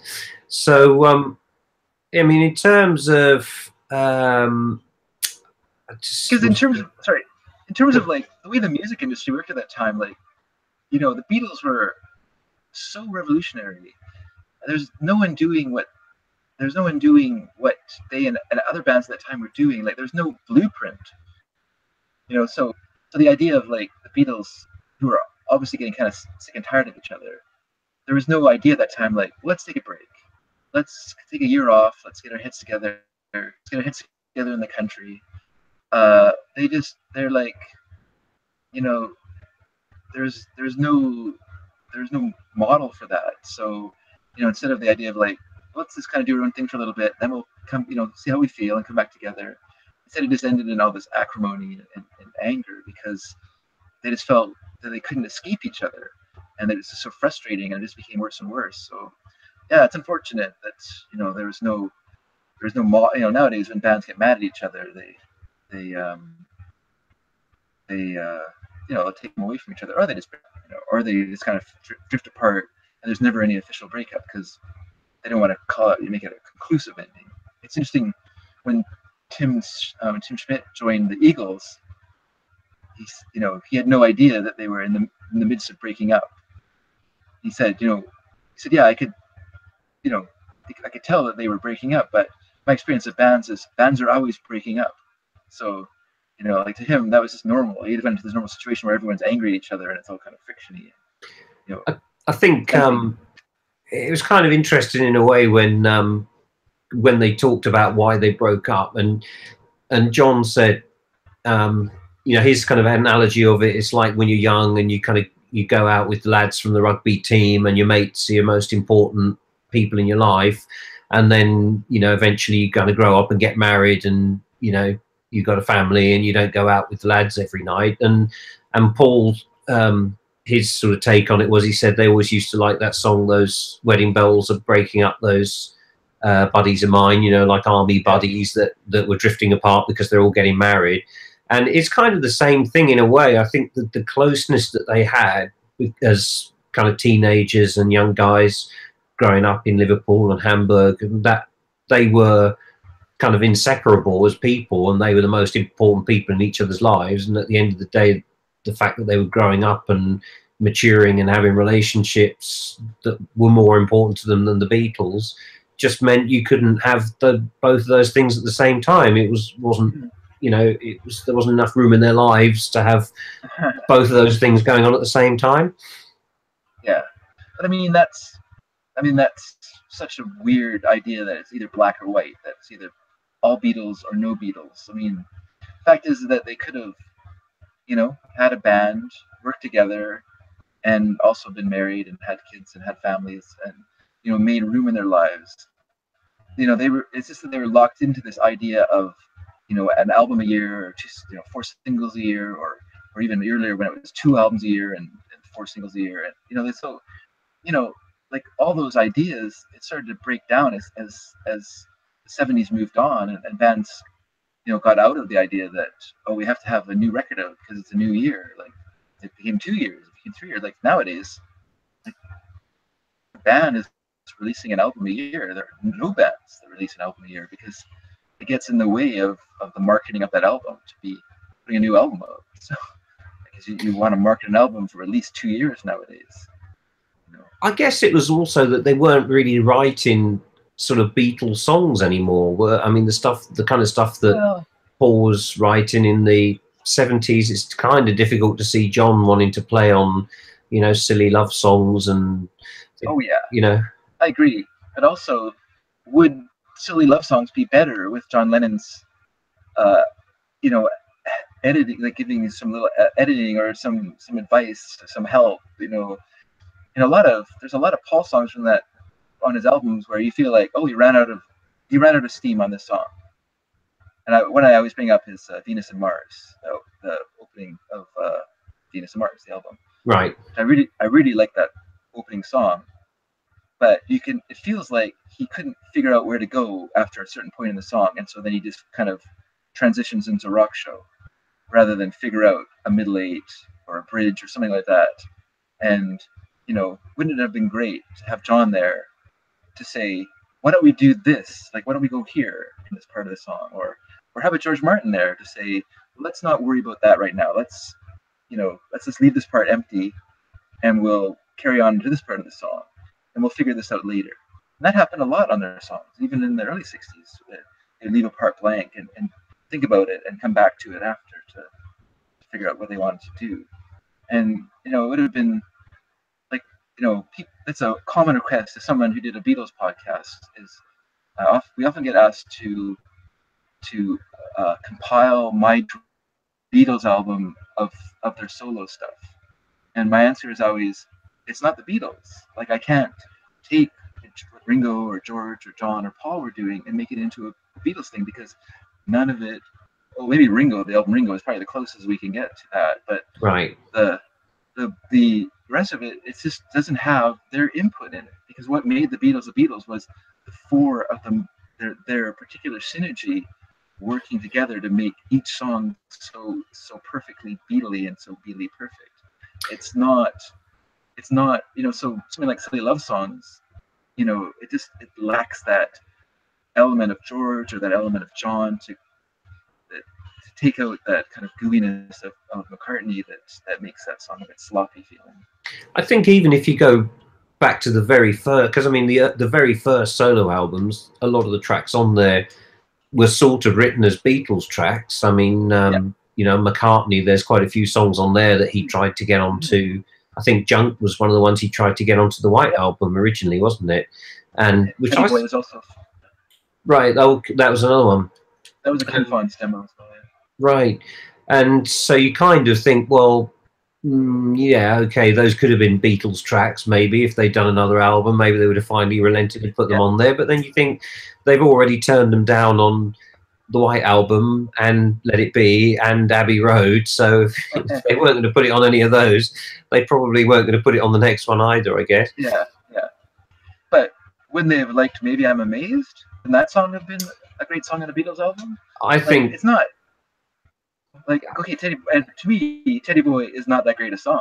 No. Junk is okay. They're just okay songs. They're not great. Like, McCartney, that album is, don't tell anyone this, but it's an okay album. It's not a great album. Like, it's a bit of a clunky mess. I think it's a reflection of what he was at the time, which was a mess, really. It probably was a mess, yeah. But I know maybe that's what he wanted, was just something, because so much of what the Beatles were doing, Abbey Road is such a perfect album, such a sonic masterpiece, that he just wanted something that was like, just let's sit in a room and bang on my drums for a while, I guess.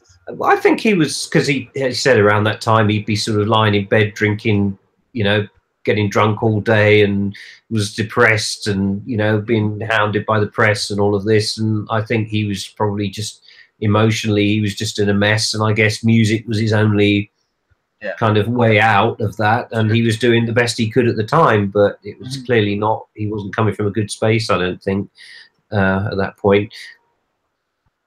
No, but I just feel, I don't know, just, to me, you can't make solo songs of the former Beatles into Beatles albums just for that reason. So I always that's always my response to that request. Yeah, you can't do it.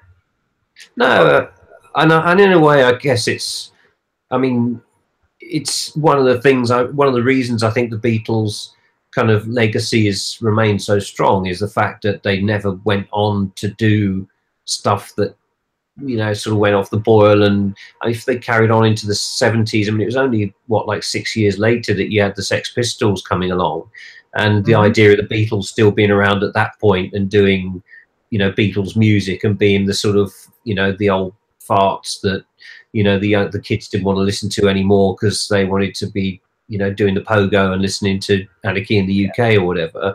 It's nice in a way that they went out at the top of their game. Abbey Road to me is probably the best album they ever did, although White Album's my favorite. But in terms of somehow Abbey Road, it's like they kind of found their sound. It's almost like they sort of stopped evolving and they kind of reached the sort of top of their game, and that's it. You can't. You can always sort of have your little regrets, but the reality is reality. And and Abbey Road, I always say about Abbey Road that it was like the Beatles had so informed the '60s, and that album, no one knew what to do after that album came out, because there was no next Beatles album to tell them where to go. And so that album really informed a lot of how vocals sounded through the '70s, like the Eagles and all those sort of bands, Doobie Brothers and stuff, all based their vocal sounds in Abbey Road. Like all those sort of vocal beds and stuff like 10cc and things like that, all comes out of Abbey Road. Like, they're obviously, everyone's just like, okay, well, that's the next thing to do. And then they're like, what do we do next? We don't know. We'll just keep doing this for a while and see what happens next. And so you know, rather than music progressing, it just kind of stayed the same for a while in that kind of popular music sound, but I don't know if the Sex. I mean, I do think the Sex Pistols, you know, made a huge change in musical culture, and were one of the reasons that music made a different step forward. But I don't think that they were a popular step forward, if you know what I mean. Like, I think they appealed. Well, I guess they had a pretty big single with "God Save the Queen." I guess you're right. That was really number one. This wasn't allowed to be number one by the musical authorities, but it was literally the top-selling single of that summer. Every week it was just a big blank space for the top of the charts when they would announce them. So the BBC just really knew how to make the Pistols even more popular by refusing to mention them. Yes, it was terrible for the band. But speaking of the Sex Pistols, I watched this really interesting documentary about them doing a Christmas show in somewhere in northern England. Have you seen that? I've seen. I think I saw a clip of it on. Okay. I think it was The Filth and the Fury or something, maybe. And there's a sort of clip of Johnny Rotten cutting slices of cake for little kids, and which is quite surreal. It's amazing. Yeah, I guess they went. There was a miners' strike. I think it was or some kind of strike. What was it? It was a strike of some organization was striking. There's always strikes. Yeah, 70s. And they went there, and I guess someone invited them to come and play. And they were doing their tour at the time where they weren't allowed to announce who they were. Spots, wasn't it? Sex Pistols on tour. Yeah, secretly. Yeah. And so they just came to this, and it was like a kids' party. They had like young kids and teens at this party, and they played their songs, and then they handed out gifts to the kids, and they had the cake, and it was really kind of fun. It was really interesting to watch the Sex Pistols interact with kids. Like, they're really good with them. Well, and this was the Sid Vicious Sex Pistols, not the Glenn Matlock. Right, who's named after I think he was named after someone's hamster, wasn't he? Because he apparently was playing with this little hamster and being all sweet, and the hamster was called Sid and bit him. So after that, it was, you know, Sid Vicious. It was about him getting attacked by a hamster called Sid. Oh, I didn't know that.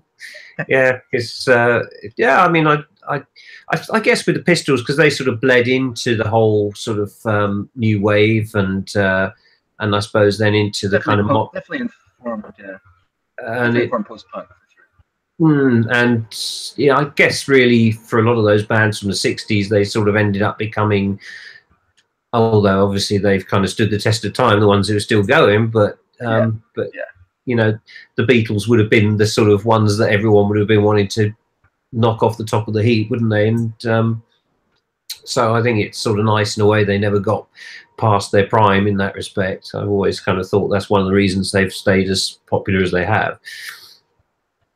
I guess, but the Rolling Stones are still very popular, and they're still creaking along doing their thing. So, and I'll be honest, I do not own Bridges of Babylon or whatever it's called, or Steel Wheels and stuff like that. Those they have no interest to me, but still seem to be doing stuff. Yeah, but it's the biggest grossing, highest earning band of 2016 or 2017, I think, the Stones. Well, I guess that's it. And now that no one buys music anymore, it's just touring dollars that inform who's wealthy and who isn't. So Rolling Stones fans can afford to pay £150 for a ticket, whereas Taylor Swift fans can't. I'm looking around because I'm like, I would want to prove that I still buy music, but I don't have any CDs. CDs around. That's too bad. Too bad. I could prove I still buy CDs though if I have. Okay. I'm still buying them. I'm not giving up on this whole music buying thing, people. No, only because I'm too technically incompetent to work out how to download it for free. So it's just easier just to pay Apple Music or something instead, or buy a CD. It's out there. Oh, here we go. There. That's Dungeon, the new, not the newest album, but the Swedish prog rock band Dungeon. Okay. Or Dunyan. I don't know how you say their name. I'm not Swedish. It sounds good enough for me. I'll check it out. Oh, it's very good. Yeah, let's listen to the song. It's okay. I'm gonna spell it for you because it's in Swedish. AKT, and Yeah. then it's the new word, and the band's name is spelled DUNGEN. Okay. I will check that one out. I haven't You'll listened to like it. that. You'll like it. Like it. Cool. Excellent. I look forward to hearing it. So, yeah, so I guess maybe the end of this year we'll have a new White Album package, maybe box set for Christmas, won't it? It'll be a box set, I'm guessing. There'll be a DVD. There'll be probably about 5 CDs of outtakes and the Kin Funds demos remastered and all the. There'll be a mono version, and then there'll be the stereo version, a new stereo version, and the uncut version of Helter Skelter will be on there as well. The full, however long that lasted for, half-hour version of Helter Skelter. Yeah, and maybe it's like a balance. They'll finally release the Carnival of Light for us, the track, the long experimental track that the Beatles recorded during Sgt. Pepper. Maybe that's finally coming. That's one that I've never found anywhere. I mean, these days you can find almost anything out there, can't you? But that's just one that nobody's ever quite tracked down, have they? No, I would be curious to hear it. Well, maybe it's probably not as good as you might think it is, and maybe that's why McCartney's kind of like, "You guys, we just threw this together for something that was temporary, and it's just like background music. It's not the greatest thing in the world, but yeah." But I mean, even the Beatles' background. I mean, one of my favourite little ditties is "Flying." I love it. It's my second favorite album. Yeah, and I love that. I think it's a great little thing, which was just incidental music that they threw together, but it's still really interesting. And I love some of the bits off the Christmas CDs. Christmas Time Is Here Again, and those little things they just do for the fan club records. Mm-hmm. So if anything, the Beatles' least interesting stuff is normally still worth listening to, I find. I bought that collection of the 45s of the Christmas releases. Oh, you got what, the fan club ones? Yeah. Oh, okay. I got that. It's pretty nice to have because they're all facsimiles of the original releases and everything. So. Oh, okay. But not the vinyl. You would have got like the flexi discs was what people would have got then. These are actual 45s. Yeah, I remember those things. God, they were horrible, weren't they? Trying to get those little sort of floppy bits of vinyl to play on the record deck. Yes, yeah. I remember I have some from NME magazine, from NME, the newspaper, the tabloid. I got a couple of flexi discs with that in the 80s. Yeah, and they never normally played the first time, and certainly not after they got folded up and creased and everything, did they? But it was what it was, wasn't it? So, okay, well, I guess we kind of covered pretty much everything. I don't think there was a lot left really to cover on the White Album. You didn't tell me your favorite song on the album. Is it new? I think I would say possibly it's Everybody's Got Something to Hide, apart from Me and My Monkey. There's just something about that. I just love the sheer enthusiasm and the whoop and just the energy of it. It's not the world's greatest song, but the vibe of it I just really love, and the cowbell kind of going all. It's like a sort of fire engine, sort of ring-a-ding-a-ding-a-ding, going all the way through it. It's a fireman. Yeah, I've always fireman's bell. Yeah. I've always been partial to that one. How about you? Well, I do like Semi-Truffle a lot, but I think I would go with Glass Onion. Okay. Or maybe Happiness Is a Warm Gun. Those would be my two kind of top choices. But I mean, we're at the point though where we're so jaded now. We've listened to it so often that the popular ones we just don't care for as much anymore because we've heard them so often. So we're like going down to the more kind of lesser heard ones. I've even started listening to Revolution 9 a bit more these days. Just to pick out. I mean, that's one thing. One other question I guess I'd ask is: do you think they should have left that off, or do you think it's a good thing that they put that track on in the end? Well, okay. In my I think it should be on there. But to be honest with you, when I recorded it onto cassette when I was was younger and I had a Walkman to listen to, I left it off of the cassette perfectly onto two sides of a 45-minute cassette. If you left it on, it wouldn't fit onto a 45-minute onto a 90-minute cassette. So yeah, I think I'm not as like married to it as I should have been. But I think when you okay, take that song off, what are you gonna put on? What's the new Mary Jane? No, what's the new Mary Jane on the White Album?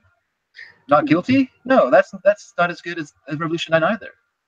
Like, so your choices aren't really that much better. I mean, okay, Sour Milk Sea would have been great, but it apparently wasn't an option because they didn't even record it. Child of Nature, I would have liked to have heard that one on there, I think.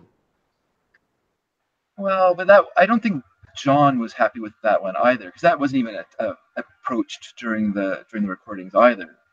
So I think he still felt that the lyrics needed work, and became Jealous Guy. He just completely reworked the lyrics on it, right? So yeah, I don't know if that was an option. So I don't think you can, like, I think we have to go by what they were working on at that time. What were the options that were left off of the album? And that's not much. So yeah, I mean, would that count? I think it's sorry, what count? Old Brown Shoe. Oh, which was the B-side to the Johnny Yoko, whatever. I guess, although I suppose they weren't at this point. They weren't putting single material onto albums, were they? But you're just like, well, if they could have left that off and put something else on it, and kept that for the album, whatever. This is, when you're doing things like this, you're just speculating. So, I'm glad it was on as well, because I think it was, it was a part of the 60s scene, was the whole kind of abstract movement in art and in music, in all the kind of fields. And really the fact that they were so influenced by everything that was going on around, and that John by that point, I guess, was maybe becoming more avant-garde than the others. I think it's a valid piece. There is a sort of narrative that kind of runs through it. There are themes and stuff like that in it, and I think it's, as a piece, it kind of had influences into other artists and into other sort of forms of music. With even people talk about Yoko and her kind of contributions to what he was doing, and saying how, but then she went on to influence people like Bjork and kind of fed into other things. And so I think it deserves its place. It's funny, when you listen to the original long version of Revolution 1, and then you hear, I listened to one a while ago, and they just kept, you could hear the tape run out, or you hear the song end, like they kind of trail off, and then Yoko, who's been saying "We Can Get Naked," she says, "Was that too much?" And she kind of laughs, and I just felt like, oh, that's really interesting, because she's just letting herself say things, like make these statements, just letting herself go wherever her mind went, and kind of unplanned. And then when she gets to the end, she's like, "Ooh, have I gone too far? Should we take this back a little bit?" And that's really interesting to me, that it's that unconscious, the creation of it, and what she's contributing in an interesting way to it. When I said before, like, the interesting part of the White Album is that it's all popular music, but it's all popular music, and also all music of that time period. So you're taking in like Karl-Heinz Stockhausen's work, and John Cage, and people like that were working these kind of different mediums, stuff like that. And maybe when the Beatles stopped listening to, maybe in the 70s, when they stopped being as interested in music, maybe that's why things kind of stopped evolving so much. Maybe they stopped evolving. Yeah. Because there's in here that people incorporate like Steve Reich into their music. His minimalism and stuff would have been really interesting in the Beatles music of that time period. But maybe they just weren't interested in that as much. I think, because even to stuff like Obla Di Obla Da, it's sort of ahead of even. I don't think it was one of John's favourite ones, but it was sort of ahead of its time in a way, in that it was kind of like ska, reggae, West Indian influence music, which was something that was quite, it didn't really kind of start to happen until the 70s, really, but they were sort of already onto it. Yeah, there were, I guess, pop examples of it, lollipop, lollipop, something like that, but not, hadn't quite reached, hadn't reached critical mass yet, where we're all paying attention to it. Yeah, although I really prefer the version that's on Anthology of Oblido Oblido. I like that version. It really anticipates the 70s sound in that song, in that version of it. You listen to that, you can really hear Paul's 70s work in that song. Yeah, apparently it was one that he wrote. Do you know the story of that when they were doing the when they were staying in Rishikesh, they had a sort of mobile cinema that came into the local village, and they just set up on the back of a truck with a projector and projected a film onto the wall of a building, and they all walked down to see it. And McCartney just had his acoustic guitar on and was just walking along, strumming away, and just made the song up on his. I was sort of singing the song on his way down the down to see this movie in the village. Those horribly talented people, I'm so jealous of them. It's horrible, isn't it? just walking along, just gonna create this great song. Yeah. Paul. Typical Paul. Oh well. Anyway, listen, it's been great talking to you again, David, yes, and hopefully we can do this again some point. Anytime. You know where I live. Indeed, and I'm looking forward to the next full marks. Yes, we've recorded it, coming out in 2 weeks' time. So excellent. We're doing it bi-weekly, so every 2 weeks it'll come out. So have you got a set number that you're going to be doing for that? Have you decided how many it'll be? Well, we'll see how much interest there is in it, but definitely we'll do, I think, 12 films, and then we might do I don't think there's much more we can do. It's not like with the Beatles one, we could do their albums, and then we did the Beatles movies, and that's pretty easy to do. It's much harder to do books, for instance, like read a bunch of books and then talk about them, because that's very time-consuming. Movies and records you can listen to fairly quickly and then talk about them, but books are a lot different. So we're a little limited in what we can talk about with Marx Brothers. They did one radio show, but it's lost now. It's all that exists of it is the scripts, but the actual show, they're long gone. So it's just the movies left for us, and they're vaudeville. So it's interesting with them, like half their creative life we'll never see, because it was all done on stage, all touring around North America and in England. They came to England a couple times, and that's all gone. Because they really sort of crafted the whole. I mean, I don't really know much about the Marx Brothers, but they sort of crafted their whole. Well, I'm learning about it, but they sort of crafted their whole sort of performances were crafted in vaudeville, and they sort of brought it into film almost as a. And I heard as well that apparently they used to swap they play different roles on different evenings, and it was an occasional thing they do, but not very commonly. But there is a time where Zeppo had to step in for Groucho, because Groucho had appendicitis and had to miss a week of shows. And so Zeppo came in, and he did a great job. And Captain Spaulding, wasn't it? Yeah, that's right. He did Animal Crackers, yeah. And then and there was a time when Harpo and Chico changed roles just for the heck of it, and no one could tell the difference. So they would look very similar to each other, and And supposedly off-screen Zeppo was meant to be. They all agreed he was the funniest out of all of them off-screen, and yet on-screen he just didn't translate. So I don't know if that's a common. thing. I heard that, but he. It's not that he didn't translate. It's just that his role as the juvenile was kind of limited. Like it wasn't a far-out role the way that the other ones were developed. His was he would, in the live shows, he would do like a romantic dance that with one of the actresses in the cast, and so they would do like a specialty number as a dance, and that was his bit. And so those things, as when the movies came in, you know, they didn't, the specialty numbers and stuff like that, besides the piano and harp solos, they all kind of came out of the act, and they concentrated simply on the comedy for the most part. Even with the stage plays, like Animal Crackers and the Coconuts, tons of music were cut out of those for the films. Like it just didn't work. You had to concentrate on one thing, and the comedy was obviously the strongest part of it. So yeah, no, it's interesting. It's going to be fun to explore. It's going to be fun to explore. We've done We've done the Coconuts. We've recorded the Animal Crackers episode, and the next one is Monkey Business, which is another favorite of mine. So I'm really looking forward to this whole thing. Well, I'm looking forward to it too. It should be interesting. Thanks. So when I put down on the interest for this YouTube link, I've got to now put the Beatles, White Album, Sex Pistols, Marx Brothers. Trying to remember if there's anything else I've got to put on there.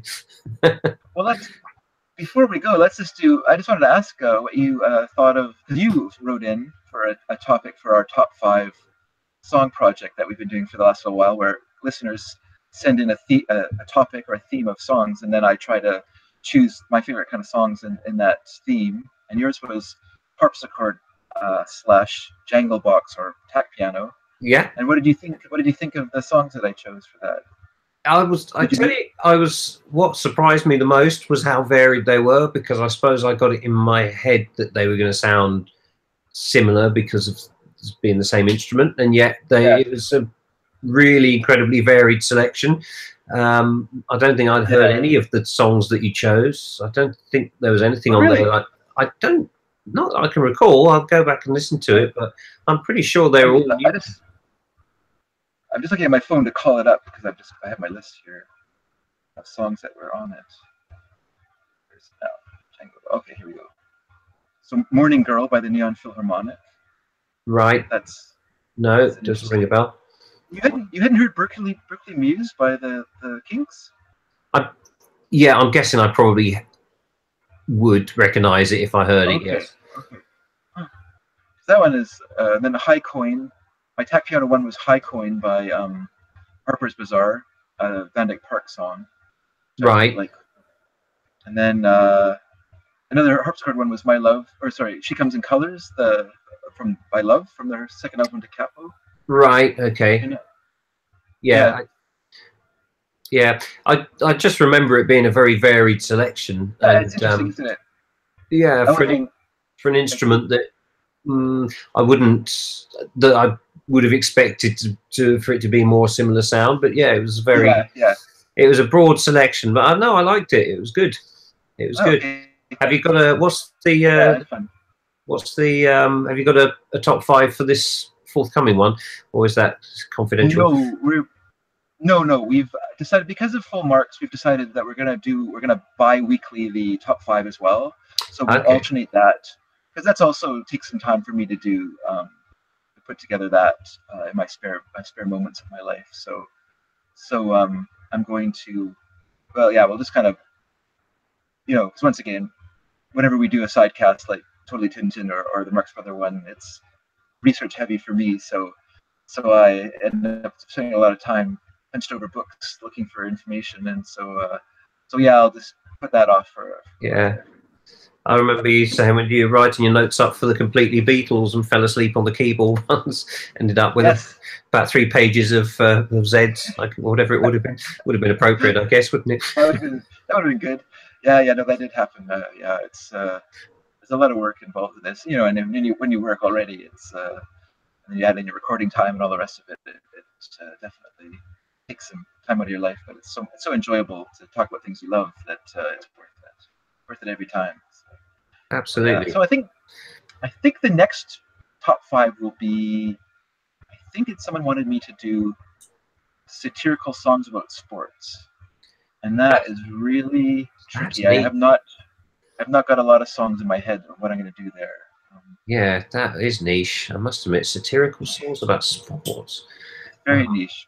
Because I'm not a huge fan of comedy songs. Because most of the time, comedy songs, the interest in the song isn't in the music, it's in the lyrics. And I'm much more of a musical person. And lyrics come second to me. I don't really care what people are singing about in a song. I just like the music. I mean, I sing along with them, so I know the lyrics, but I don't let's look at a lyric sheet first and go, well, this is worth listening to because the lyrics are good. That's not how I would approach an album. No. So, yeah. Well, I think it was Ian Gillan who said the most important thing about lyrics is they sound good. That whatever you sing just has a good sound to it. What it actually means is, You're right. you know, I think one of the things with the Beatles that was nice was that their lyrics were so ambiguous.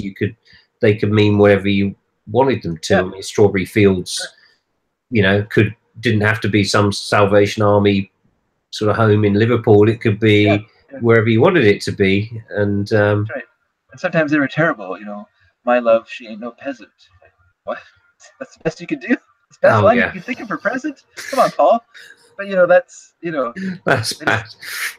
They just didn't care at the time. They just were because to them the lyrics were secondary to the music. And well, there's a lot of songs about buying rings and stuff because it's easy to rhyme. Well, quite. I mean, you know, I used to think when there was that story about Jane Asher threw away about 100 Lennon McCartney songs, and thinking, oh wow, what a loss. But then you think, well, actually, you know what? If the best out of that bunch was the one after 909, then they maybe weren't all that wonderful. Yeah, you know, I'm sure they were okay, but they're just their beginnings. It's too bad that they accidentally got thrown out. I'm sure she didn't do it intentionally. I hope she didn't do it intentionally. There was a really good documentary about the Apple building. I don't know if it's one you've seen. No. It's and there was an interview with the secretary who worked there, and she said that George Harrison would come and see her and say, you know, I've got some lyrics for a song that we're doing, and can you type them up for me so I can read them? And he'd sit next to her with the handwritten, you know, lyrics, and she'd type up, and then at the end he'd say, oh, thanks. He'd take the typewritten sheet. She'd take the handwritten lyrics, screw them up, and throw them in the bin. Really? Yeah. Ouch. She said now, just one of those things would probably, you know, imagine what handwritten the original lyrics for While My Guitar Gently Weeps or something would be worth now. Yeah. You didn't know, did you?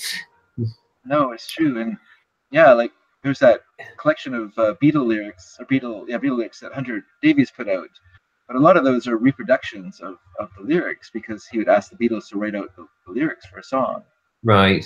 And they would, and so then he would use those as an example. And it's, you know, and one of them tricked me because I remember seeing one at the British Museum, and I thought it was I think it was Please Please Me or 17, and Paul had written it out, See Me After Class, as a joke. Like, serious. I thought he seriously had handed it in at school as some sort of assignment, and then the teacher had asked him to come see him after class. And right. You can normally tell if there's no crossings out and corrections in them. That's sometimes a bit of a giveaway, isn't it? But but it's an interesting documentary. What was his name? Derek. Who's the guy who ran Apple? Sorry, Derek Taylor was the public relations. Yeah, I think it was Neil Aspinall. Neil Aspinall was the head of Apple. Yeah, no, there's stories about Derek Taylor traveling into work with all, you know, sort of tripping on acid with all these kind of, you know, bowler-hatted stockbrokers getting the commuter trains in, and secretaries still talking about they had to step over. He'd be having sex with some woman on the floor of his office, and they'd be having to step over him to get to the filing cabinet to get things out. It was pretty.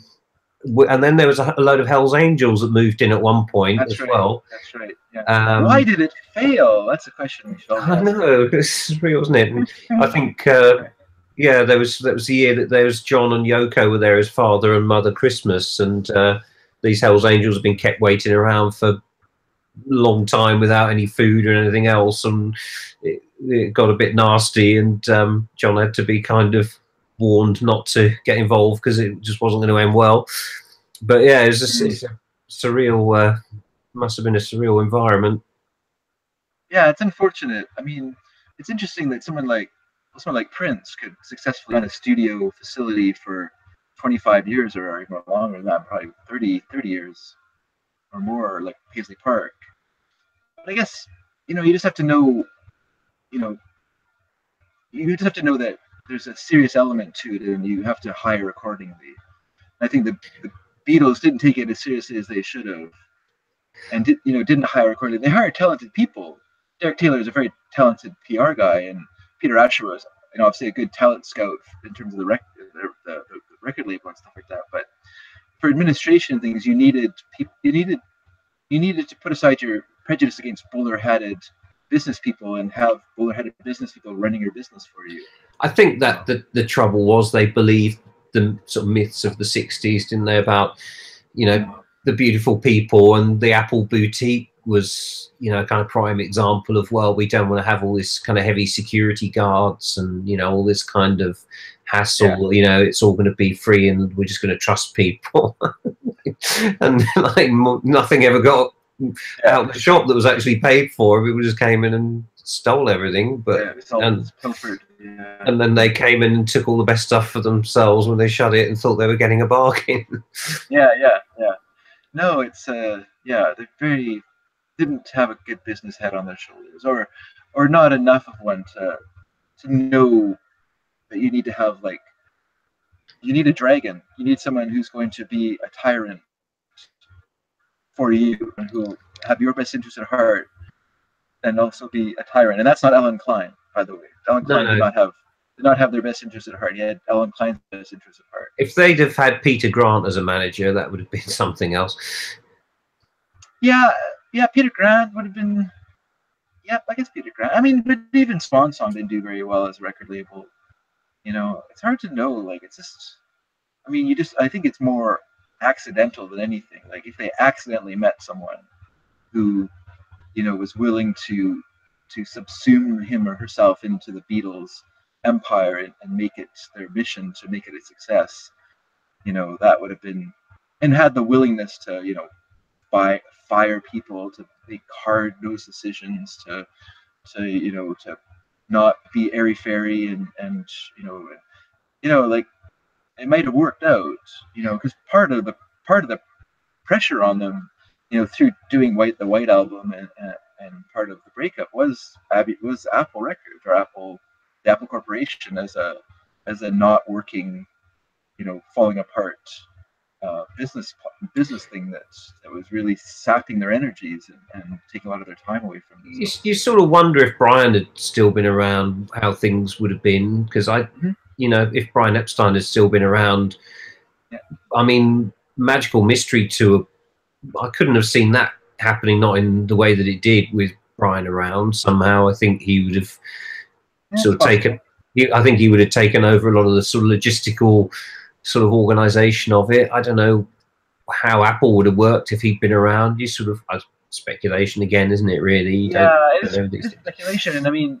Magical Mystery Tour is pre-Apple, and so it was still NEMS, Brian Epstein's company that he founded to look after the Beatles, and that would have been, those are the people that were overseeing it. So I mean, it might have been done, maybe the scheduling would have been better, so there wasn't such a rush, and they were, the last day still trying to find a bus to tour around in, and then the bus was too big for the route, where they had the route's a bridge where they couldn't cross it, so they had to back up with all these miles of cars behind them who were following the Beatles. And it was a bit of a nightmare, but at the same time, I really enjoy Magical Mystery Tour. So, I think, like, what it is what it is. So, well, like Paul defends that one, doesn't he? He says the only place you get to see them performing "I Am the Walrus" is Magical Mystery Tour. You wouldn't have a performance of that otherwise, or a performance that looks like that. Because part of what's great about it is the way they're dressed, and the way John has a bathing cap on his head or whatever it is, and be the Eggman, and it's all the little effects and stuff that are, the policeman in a row and all this goofy stuff that just makes it so great. Like, so, yeah. I mean, it's, I would, Eddie would say, it would have been better if Brian hadn't died. And I would say, yes, that's probably true. I think the Beatles would have been better with a buffer between themselves, someone who they trusted and loved, and who could act in their best interests to his best of his abilities. They would have avoided spending a lot of energy arguing about business. Yeah, wouldn't they? But at the same time, as you said, they probably ended at the right time in terms of the history, music history. So, oh well. It was what it was. Exactly. If I had a time machine, I wouldn't go back to stop Brian Epstein from taking his tranquilizers. I guess. Right. That's not something we should change. No, well, it is what it is. You can't alter these things, can you? But it's fun to speculate, I guess, sometimes. Of course it is. That's what makes us fans. Absolutely. Okay, so I will let you go and have your healthy run. I don't know what the weather's like over there. Is it sort of warming up a bit now, or? I'm behind. Yeah, we've had actually the driest month on record here in British Columbia this year. So sunny and dry. May? Yeah, it was May. Very sunny and dry May. So who knows what? But April was very wet because April showers bring May flowers, as they say. So it was been very nice. Been very nice. Can't complain.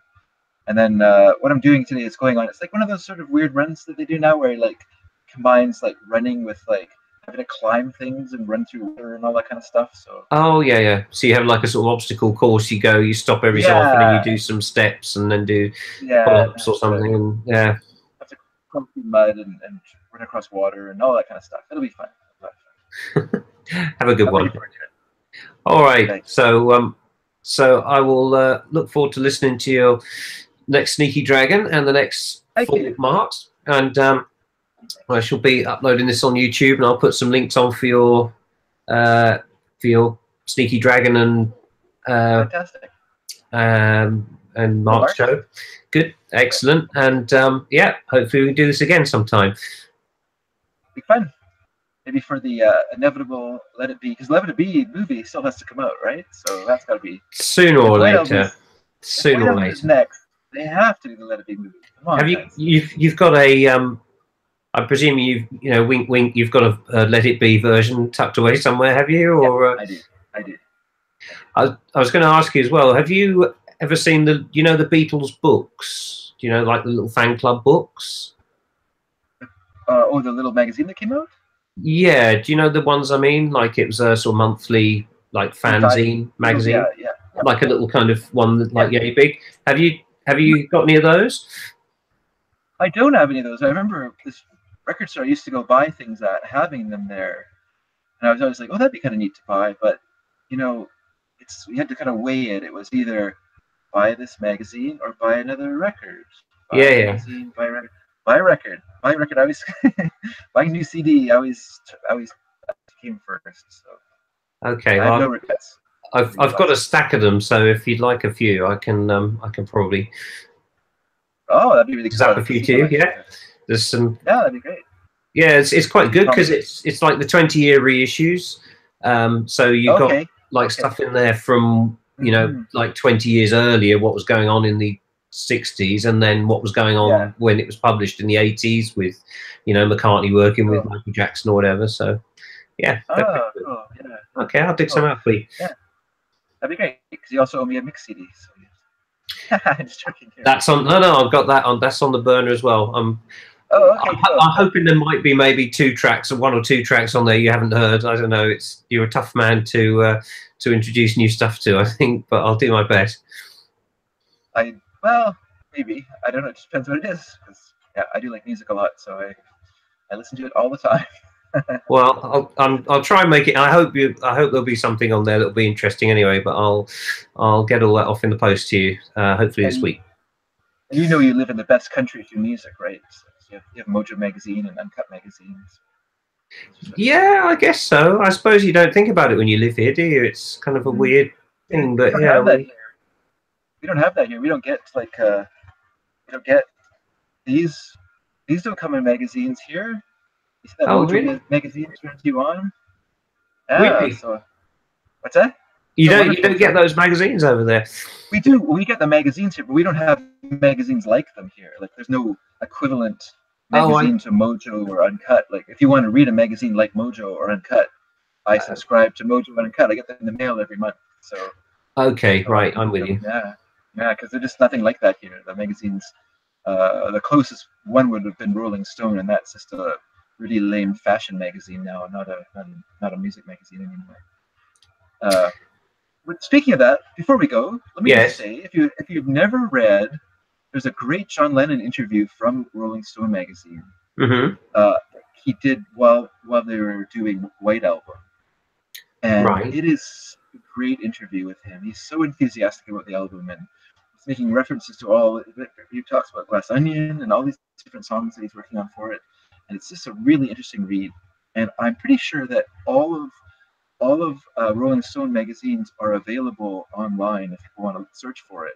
So I'm sure if you went to like their online resource and looked up like Rolling Stone whatever.com or whatever, and then typed in John Lennon interviews, you would find the later ones. But this one isn't one of those kind of bitter ones that he did later on. This is like this really enthusiastic, fun, loving interview about the Beatles, and it's really a really good read. I recommend it highly. I read it in a book, a collection of them, but I'm pretty sure that they have them available now online where you can find them. So, I'll check that out. There was another really good interview with him with I don't know if you ever heard of Kenny Everett. He was like a TV presenter and DJ, and he sort of back when he was a DJ, he did an interview with John Lennon, and I think it was during the White Album, and Paul, is there as well. It's quite an interesting, because he was quite a character himself, and it was that was an interesting one. And like you said, they were enthusiastic about it at the time, weren't they? So it obviously wasn't all bad.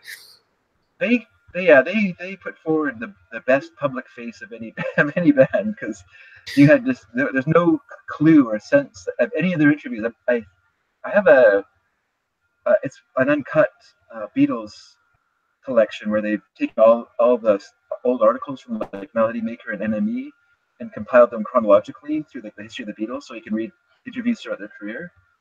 And you never get a sense in the later interviews that there's any kind of friction or problem with the band. It's just put this great public face on, but that Lennon one's really good interview. It's not like it's not like they were the Trogs in the studio, was it? No, no. That one is legendary. Yes, that's the Trog tapes is pretty good to listen. Fantastic. Yeah. Okay. I'm sure that's on YouTube. Oh, I'm sure it is. If it should be, if it's not. Cool. All right. Okay. Well, enjoy your run, and thank you. I'll look forward to hearing you soon. All right. Bye, Trevor. Okay. Bye-bye. Take care, David. Bye. Bye.